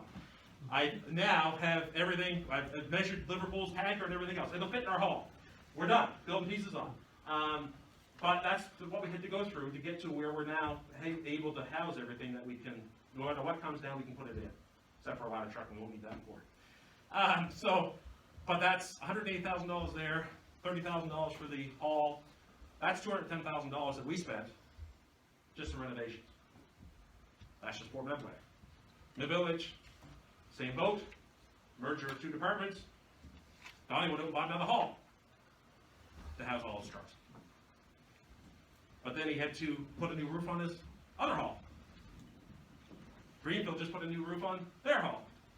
North Queens just built a new station, right? And Wall's going through the process right now of renovating his hall again. So what the point of this whole thing is that, you know what? There's lots of other stuff that's not in here that we still have to spend. But just the basics, we're already $330,000 in the hole. And I don't expect to come here tonight and have you guys say that we'll just give you enough money that you'll never have to fundraise again. Because we're fine with that. We're going to continue to fundraise. Right? But fundraising should be for capital improvements like that. Right? We should be able to fundraise to put pieces on our station or do renovations to our hall and that sort of stuff. I'm fine with that. What gets frustrating sometimes when we're fundraising to pay the power bill. And that's where we're at today. So, factors that affect the financial strain of the fire departments. Well, we talked about it. Escalating costs of fire trucks, as well as firefighting equipment. Just to give you an example, when we get those quotes for this presentation, I just bought bunker gear in Port Medway. Paid the invoice, November 2020. And the jacket and the pants cost $2,275 plus tax. We get this quote for this presentation, see what it is? Same jacket and pants, $2,485. That's a 9.2% increase from last year's pricing. Right? I don't understand where firefighting equipment pricing is going, but it's just nuts. That's that much of an increase within a six month window. But that's what we're faced with. Another factor, Region of Queens Municipality's decision to stop reimbursing fire departments for bunker gear and SCBAs. I remember sitting here a number of years ago, right there, where I've sat numerous times throughout the 10 years I've been chief and treasurer, and had a discussion with Jennifer, and it was a heated one, I'll be the first to admit. But at the end of that night, they agreed, or she agreed, to be able to reimburse us for bunker gear and breathing apparatuses, right? That was a huge win for the fire service, right? We certainly appreciated it. And not only did they cover going forward, they actually then got an email the next day after the meeting saying, we'll reimburse you 2 years back. So any fire department that had bought that type of gear over the previous 2 years would be reimbursed, and that's what happened. So as fire chiefs and treasurers that are looking after the finance of the fire departments, we continue to move forward thinking, you know what, I no longer have to worry about bunker gear and breathing apparatuses. The region's going to take care of that. Right? So we go down that path in good faith, sign loan documents to purchase trucks or major renovations, which is what we did. And all of a sudden we're told, a change of administration within the region, we're told, you know what, we're not doing that anymore. Right? That shouldn't have been done, wasn't brought before council, and it needs to stop. So that's where we're at. So you just saw from the spreadsheet before, that's $130,000 a year that the fire departments now have to come up with. Where's the money going to come from? We were already at dire straits before that, and then we have this additional cost. Then we look at the occupational health and safety policy for firefighters. Everyone knows what happened at the fire school. Tragic loss of a firefighter. Everyone knows the fire school's been charged, right? Awful, it's an awful tragedy, right? What transpired there. But it has brought this occupational health and safety policy to light for fire departments, right? So now we all have to be aware, right? So fire departments no longer have the choice of who they're going to outfit with turnout gear. That's within the NFPA standard. We're mandated we have to provide it to all firefighters respond to calls. If we don't follow it, we as chiefs run the risk of civil litigation or criminal negligence. We have to keep our firefighters safe. As far as I'm concerned, as I put in the presentation, this is non-negotiable. We don't have that choice anymore. In the past, we used to outfit firefighters with the best gear for those that were going inside the fire. Right? That's how we always did it, right? So the guys going inside, they're going to get the newest gear. And then we'll do hand-me-downs from there. Right? This is saying anyone that gets on that truck has to have gear that's less than 10 years old. And I think the thought process behind it is I have a retired nurse in our department. I have a medical first responder. She's a medical first. I have 2 retired nurses. I'll take that back. I have 2 that are medical first responders, right? So they go to calls with us, right? Are they going inside the house fire? No, right? What happens if I'm inside the house fire and you guys are pulling, the guys are pulling me out? Where are they going to be the minute I get inside that door? Right? They're going to be right there doing everything they can, and for any one of us. What happens if there's an explosion right next to the door? Right? All of a sudden that firefighter that has gear that's older than 10 years old that doesn't hold up, and guess who's going to court? It's not going to be me, because I'm not going to allow it to happen. Right? One way or the other, we're going to have federal firefighters with the proper gear. But I think that's the thought process behind it, is that everyone who's responding to calls needs to have the proper gear. Right? What year did this change with the? It was actually put in place in 2013, believe it or not. But it's been brought to light now, so we have been, again, knock on wood, we've been lucky. None of us have had a situation where anyone got hurt and didn't have the proper gear. But it's one of those times that I just don't want to walk that line anymore. And what brought it to light was this tragedy at the fire school. And that's volunteer and paid. Volunteer and paid. Under the occupational Yep, health it and is. safety. Absolutely. 'Cause I didn't think volunteers fall under occupational health and safety. They do now. Yeah, we've asked that question. We have it in writing from them that it definitely does From involve occupational health volunteer. and safety, that it's volunteer and paid fire. Absolutely. It's both. Right? So, COVID-19, I couldn't be here today without having to talk about COVID-19 a little bit and the impacts of it. But what I want you guys to know tonight is that we're not here because of COVID-19, because that's not the primary issue that's put the financial strain on the fire service. But COVID-19 has brought some things to light for us, right? As I said, over the years, I've been in this role for 10 years now. I've sat at that table numerous times at emergency service committee meetings with some of you individuals and some past administration. And it seems like we've always been asking the same thing. We need more funding, we need more funding, right? So this is not something that just started this year. This is my second time for coming to council and actually doing a presentation looking for funding, believe it or not.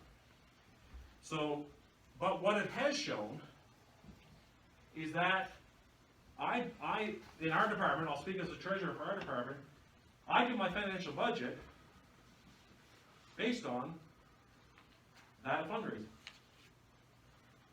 Right? And what COVID has proven to us is that we cannot base our financial budgets to operate on that of the proceeds of fundraising. Because what happens when your halls are shut down? And that's what we were faced with for 6 months. Some departments longer than others. We have to open back up, and I'll be honest with you, the reason we've opened back up is we have to. You can see our numbers. I don't have fundraising, I can't operate. So the minute we were allowed to open up, we opened up. Right? But that's the thing, we can't go through every year basing our operating costs on that of fundraising. Give an example, well, there it is. Let's look at the numbers for starters. I'll start there. So the check that I got from the Region of Queens as former fire department for January, it covers for a quarter. Now again, for those that never seen these financials before, you'll see in January it's 10% of the overall grant money is what we get in January. Okay, so it's the lesser check of the entire year. But in our case, you'll see in July, it was no better in July, or not much, $126 in the difference. But our check in January was $775.80. That's what I got for a quarter of our fire department. Right? Our power bill was $742, I think, for 2 months. So, anyhow, we survived because we had our hall open and we fundraised. We raised $6,000 net after expenses in the month of January. And actually, February, we did the same thing, another $6,000. So it kept us operational, right? But what would have happened if Dr. Strang would have said you needed to shut down?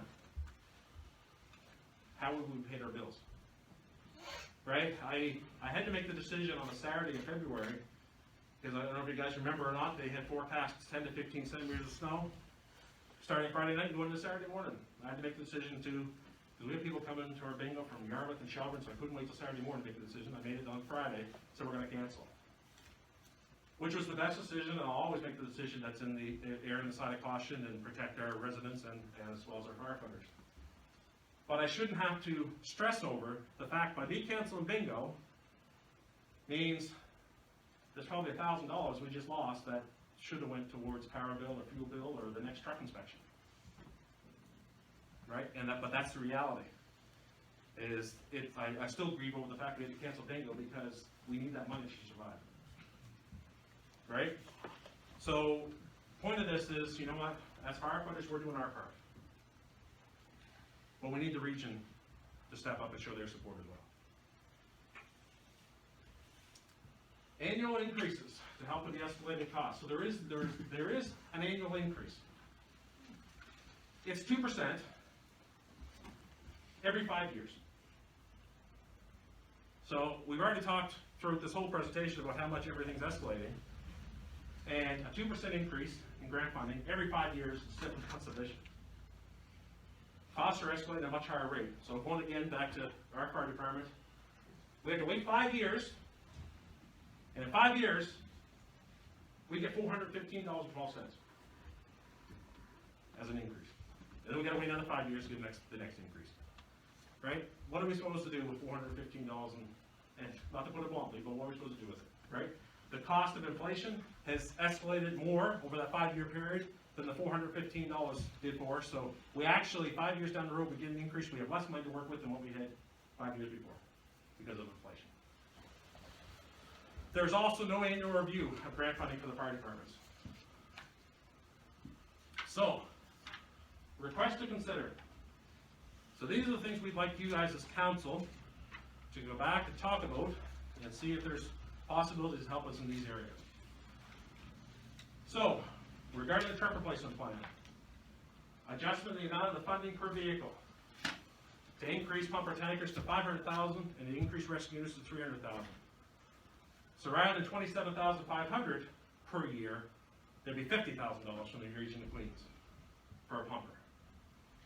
Same thing with the rescue. Rather than $10,000, that would be $30,000 per year to put towards the cost of a rescue. Region of Queens Municipality reimbursed fire departments for the cost of turnout gear, which includes the bunker pants, the bunker jacket, the helmet, the boots, the gloves, and the flash hood.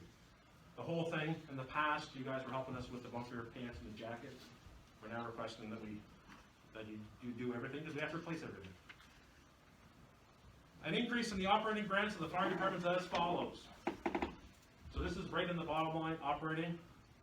Liverpool Fire Department, $40,000. Both North Queens and Greenfield, $60,000. Port Medway, $30,000. And Mid Village, $15,000. And then looking at an annual increase of 2% in the operating grants of the fire departments. So rather than a 2% every 5 year approach, a 2% every year increase. Because at the bottom line is, guys, this is my second time for doing this. And this is not the funnest thing to have to come do is come here and say that we are in the need of money. And I'm hoping that with some of these things, we can prevent this in the future. Because I'm hoping for my sake that I don't have to be back here, or chiefs that follow me, if we can come up with some type of plan where we have annual increases, annual reviews, so that we don't have to come to this stance again. And Mayor Norman, you mentioned at the last emergency services meeting about, you talked to the mayor of the municipality district of Lunenburg, Mayor Carolyn Bolivar-Getson. So after you mentioned that, I just went home and did some research just to see, because Lunenburg County, and this is the municipality of the district of Lunenburg, so this does not count the town of Bridgewater, the town of Lunenburg, the town of Mahone Bay, or the municipality of the district of Chester. So there's multiple fire departments within Lunenburg County under those umbrellas. This is the municipality of the district of Lunenburg. And here's what they're getting for funding, each fire department, and here's what the area rates are. Lunenburg County fire departments operate under area rates, set by the taxpayers each and every year.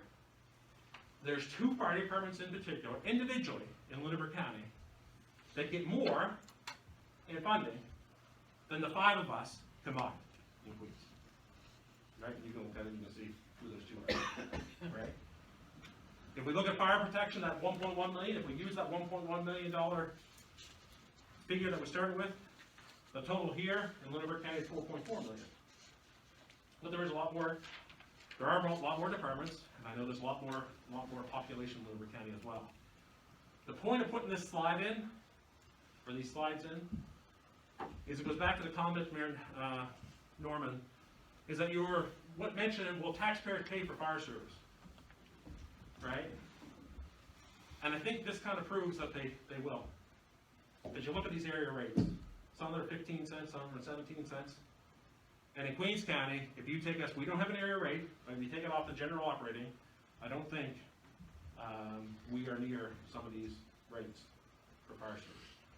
So Lunenburg County residents are certainly willing to pay for fire service, and I can't see why Queens County residents wouldn't want to do the same thing to revive the service.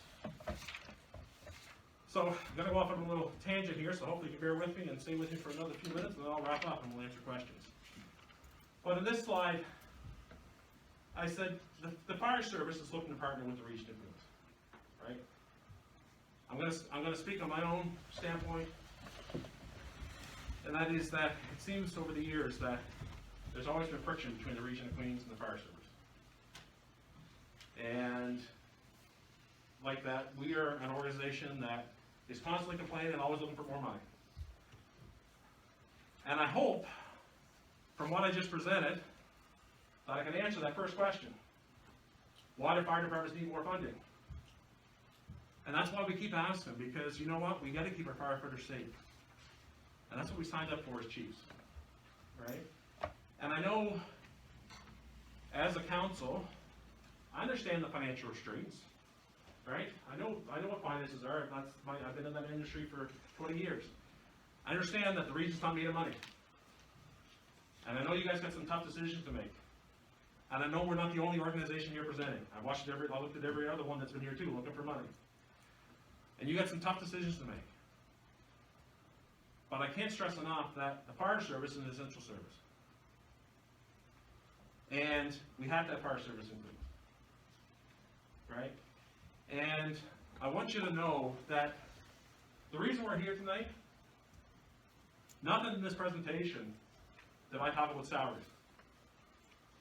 Nowhere in there did you see salaries. Well, we're doing this all on a volunteer basis.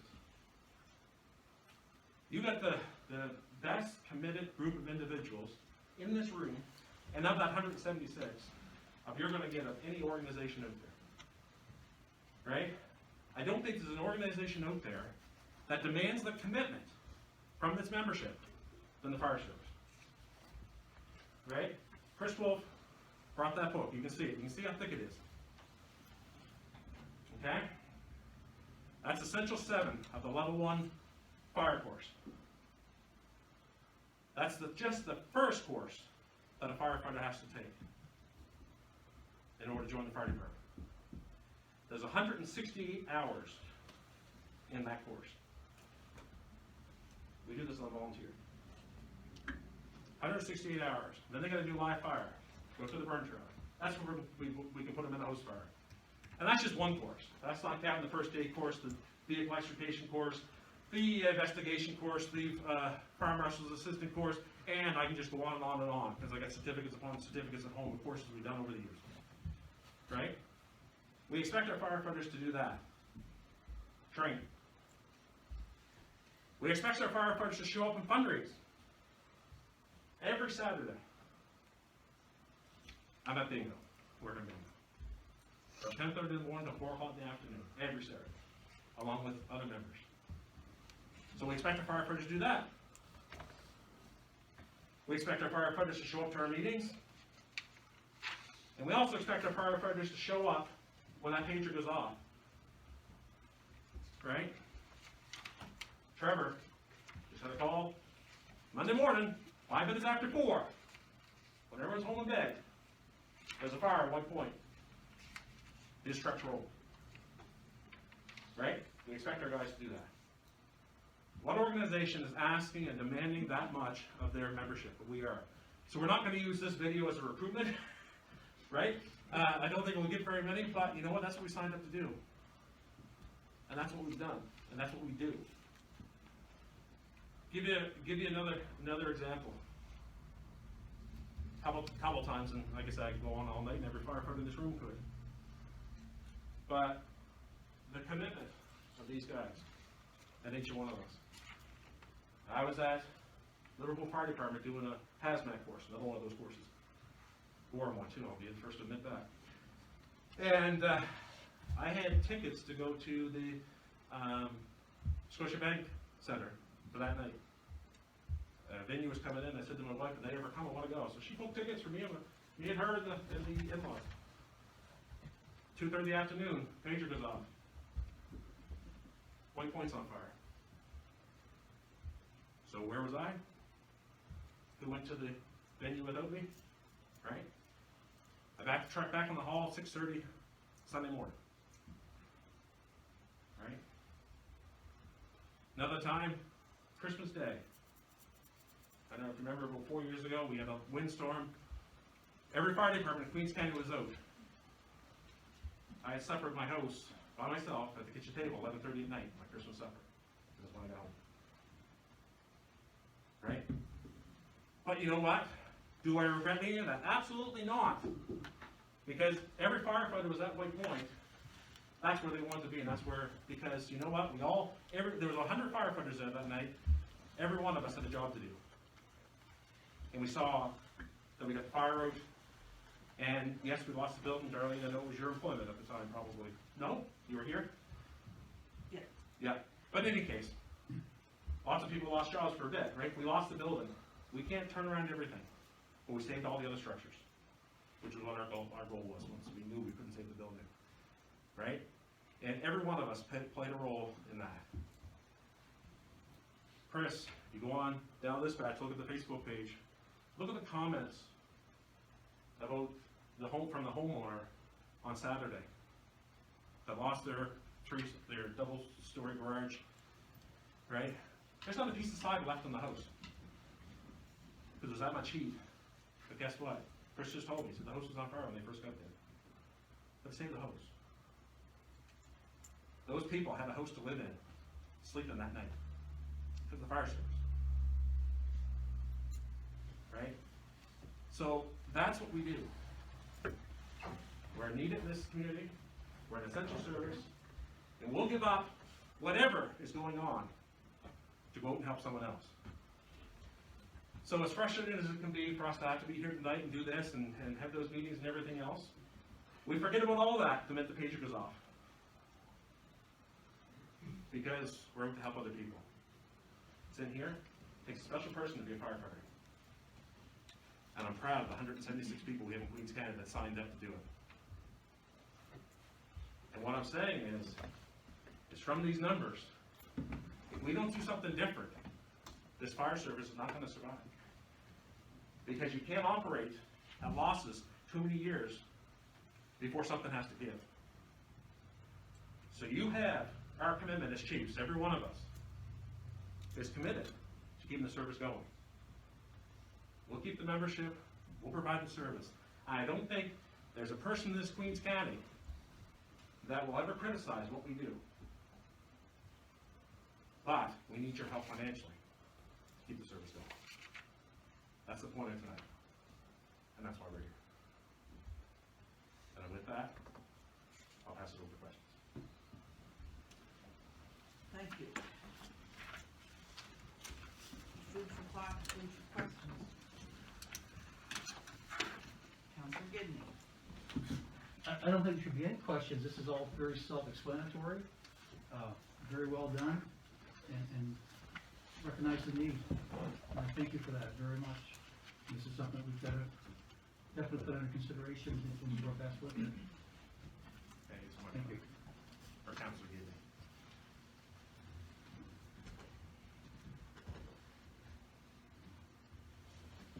Councilor Charlton. Very well done presentation, very eye-opening and informative, and I have the utmost respect for each and every one of you, all of you, excuse me. And one thing, I'm just sitting here, and all the accomplishments you all have, and all the time you dedicate for courses and everything like that, one thing you failed to mention was you also all have full-time jobs besides all of this, so That's right. I commend you all, and thank you. Thank you so much, Councilor Charlton, because that's absolutely right. And that's why we appreciate you guys being here tonight, because every one of us does work a full-time job. And the fire service is especially as chiefs, I often joke with my wife, I think I got sucker written across my forehead or something instead of me to do this job, because the countless hours we put in as chief, right? But, and I just run a small department. So when you look at something like Trevor, I know the amount of hours that man puts in to run a Liverpool Fire Department. He's got a full-time job on top of a full-time job. So thank you.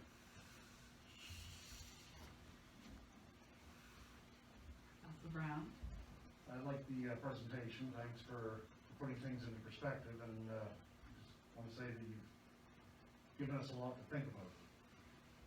It's going to be a big decision tonight. Thank you so much. We've got some information to look at now. And we do respect everything you guys all do. Thank you. I have a question. Oh, well, do you want to go first? I appreciate everything you guys do. We've got one of the best bunch of volunteers overall in Queens County. Queens County is really a dedicated community. Queens Place, we see with everything else, people give their all to. That's why we never died when the mill was out. That's right. No, I totally agree. Because we have the volunteers. And what we want to do is continue to have the volunteers. Volunteers will only go as far as they feel appreciated. Right. And everybody needs to feel appreciated, not feel they're being left behind. So when I look at that, I look also to it, I'm trying to compare some of the things with Lunenburg, just my own, trying to get the things wrapped around my own head. So what did they, I know they have different ways with the area rates, with some other things that they get paid. It's hard to understand, put apples to apples, isn't it? It is, yeah. Yeah, because I'm assuming that area rate that Lunenburg County gets, probably each fire department pays for their own dispatch service out of that. Like, they have to pay for everything. I did see in Lunenburg counties where hydrants are taken care of separately. But they would have to pay, I'm assuming, out of that area rate, their medical insurance, I think the municipality would have to pay workers' comp now, because I think that's been mandated. But even still, when you look at some of those numbers, there's some big numbers there, and then there's some fire departments that are small fire departments, somewhat to the size of Port Medway Village, getting 3 or 4 times the amount of money that we're getting. Right? So when you put it in perspective, even though some of the small departments, they're still getting significantly more funding than we are in Queens. And I'd like to see this all put under, like I talked to you one day there, about everything under on one umbrella. Right. Because the other thing too, for the region, you don't want something like, all of a sudden we need 20,000 bunker gear, and oh no, we didn't budget for that, because you know how that is, if you had to budget your life, it It Which is- it wouldn't work well. No, absolutely, and which is why in this presentation, we put it all out there, right? Because we've been talking about the truck replacement plan and making adjustments to that, we've been talking about adding bunker gear and breeding apparatuses back to a schedule, right? So that's why I incorporated everything, so that now you have the whole package. And so you can make that decision from there. Yes. Do you know what Lunenburg district of Shelburne looks like? Because I know like in Lunenburg, their tax rate is like 20-some cents cheaper than ours. They got like an 80-cent tax rate down there for everybody. Right. So then when you put these area rates on, it still doesn't reach what we are already charging our people for Yeah, taxes. I looked up Shelburne, I looked up Annapolis, but it's not as easy to find those numbers. Mr. McNeil, you may be able to locate some more so than me, but this one, Lunenburg County, because it's a clear area rate, it's very easy to say what each fire department is getting. I wasn't able to decipher it as much because their numbers look similar to ours, whereas 1.1 million for the fire service, right? And so it's hard to break down to know what's being spent where. I just think it's a sticker shock. 6 more cents is what this would equate to. Your 2 cents plus another 6 cents. And I don't know if the public can handle a 6-cent sticker shock. Yeah, Because that's what it is. I mean, Lunenburg County, they're only 80-some cents is what everybody pays. And then some people might pay $1, some people may only pay 85, 6 cents tax rate. and I don't And think it's a big sticker shock. I don't think it's a total 6 cents. I didn't sit down and actually do the math, but I think we're Oh, probably you looking figured at about 4.5 to 5. It's around Because 6. with the truck replacement, you're only going from 27,520 up another 22,500, so per truck. So if that's a smaller increase. And then we know what the bunker gear is going to cost and the breeding apparatus. We also know what the operating $205,000 in operating costs. Was 3, If I may, just, so what you're asking for today, or this evening, is for full, for the most part, for all intents and purposes, full funding for the fire department. You may do some extra fundraising, but it would be over and above with this, and this would pay essentially 100% of the cost of the firefighting service in Queens County. Nope, that's not what we're asking for. We're asking for 100% of the items that's in that spreadsheet. So go down through my financials report, and you'll see lots more. Safety testing's not on there. Equipment repairs aren't on there. Let's just go down through my financial.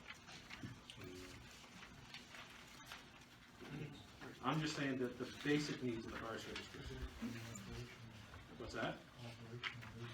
Just, yeah, and it's not all the operational either.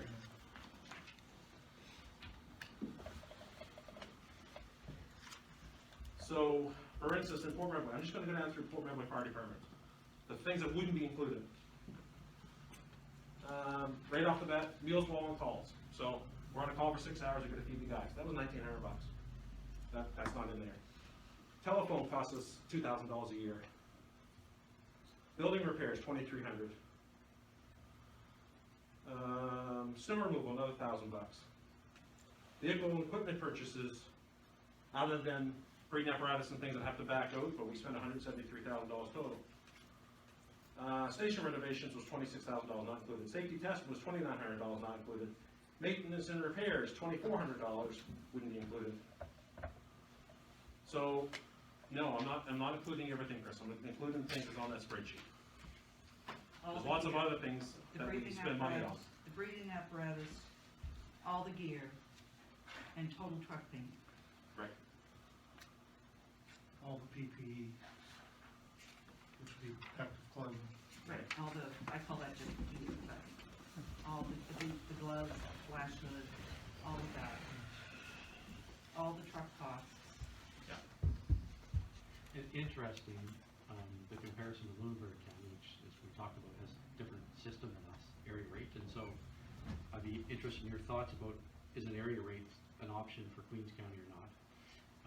But just some quick math I was scribbling here, based on 27 departments and $3.4 million, the average department in Lunenburg County is getting about $125,000 a year. And if we use Queens County, if we use the lesser number, which is about 700,000, which would be that 609,000 plus workers' comp, plus dispatch and all that, the fire departments in Queens County are getting an average $140,000 a year, so you're actually getting 15,000 more on average than what the Lunenburg County departments are getting, which is, No, totally understand that. and not everything's apples to apples, I No, understand that, but. Because you can also look at the grant funding of the fire departments, and you can see that between some of the fire departments, there's discrepancies as well, with how the current funding is proportionate between each fire department. But going back to area rates, I'm not proposing that we do area rates, right? Because again, as we talked numerous times at our emergency service meetings, area rates is tough because of how some of the districts are, and how small some of the others are, right? So residents in Port Medway, in order to fund Port Medway Fire Department, would have to pay a much higher tax rate, area rate, than people that live in Port Mattoon that are covered by Liverpool Fire Department, because Liverpool Fire Department covers 78% of the county. So I'm not saying that area rates are the way to go. I'm saying it should be coming from the general operating, just the way it has been in the past. The only reason those slides are in there is, as I stated before, I just am trying to prove the point that the residents are willing to pay for fire protection. And the various rates, and I understand. So, Yeah. I think regardless, Chris, of what we show there from other municipalities, Kendall demonstrated the need of the Queens County, the fire departments, the deficit that we're in and things.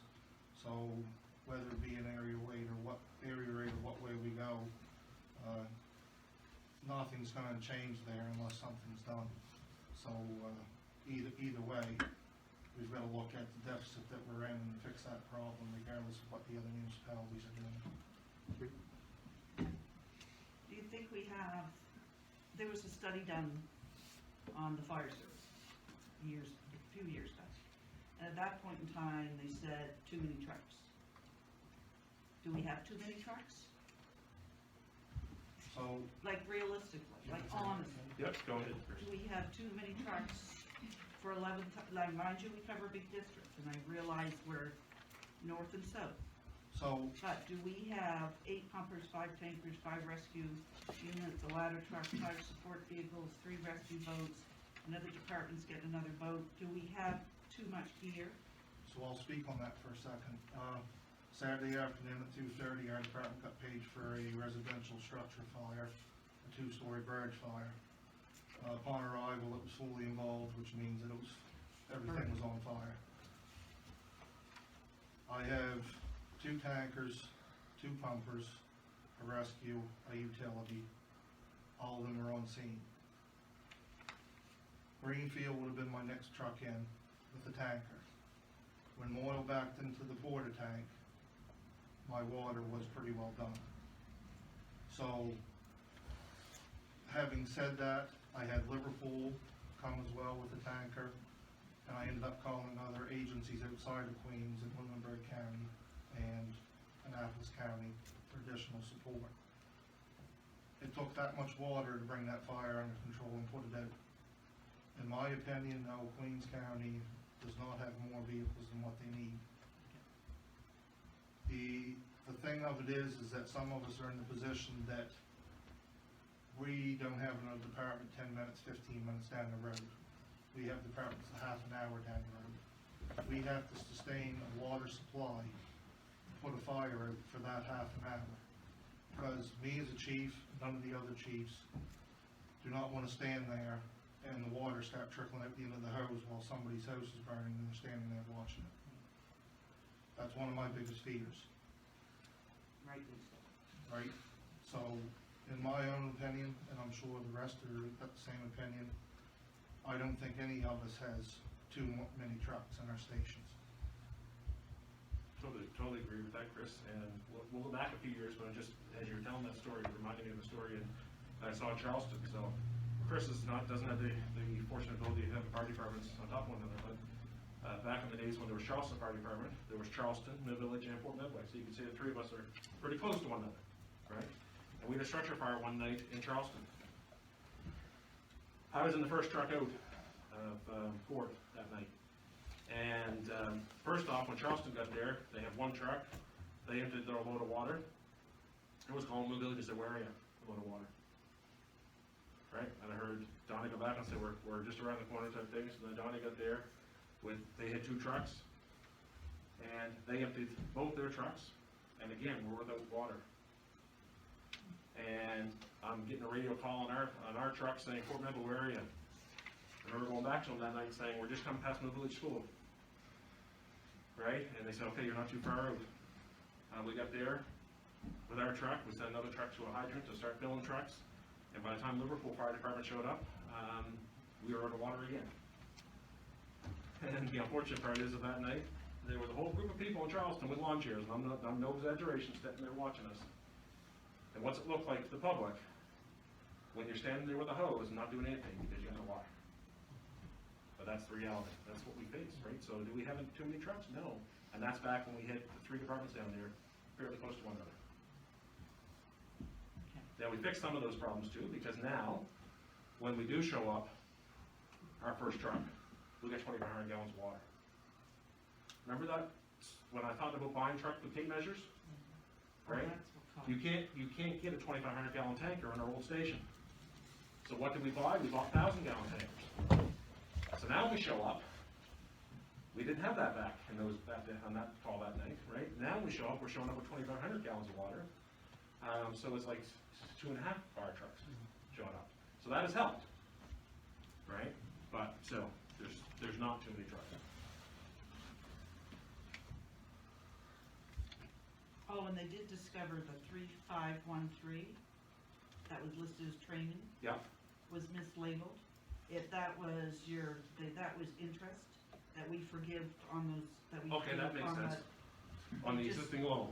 And it's unfortunate that staff made those decisions so that you take money out of the bunker gear, out of the truck fund without it going to council and all that. Yeah, because that's really where it should have gone back then. Because council would have established that as a truck fund. Right. So really, council should have been told that. Yeah, no, I understand. Because it would have. You guys weren't there at the time, It would right? have went empty. I mean, it was going empty. That truck fund would have been empty because of the purchasing of the bunker gear that was coming out of it. Yeah, so I understand both sides of that, right? I understand why the change was made, but I just hope that you understand the restraints it's put on us now. Any other comments? Councillor Merrill? Thank you for the presentation. It was very eye-opening. I've lived with the fire department all my life. My brother and my father is both retired firemen, and my mother's been in the auxiliary for years, so I know the demands it's put on the firemen, and I appreciate all of you. Thank you so much, Councilor Merrill. Any other questions? If not, I thank you. As you know, budget deliberations is where we're going.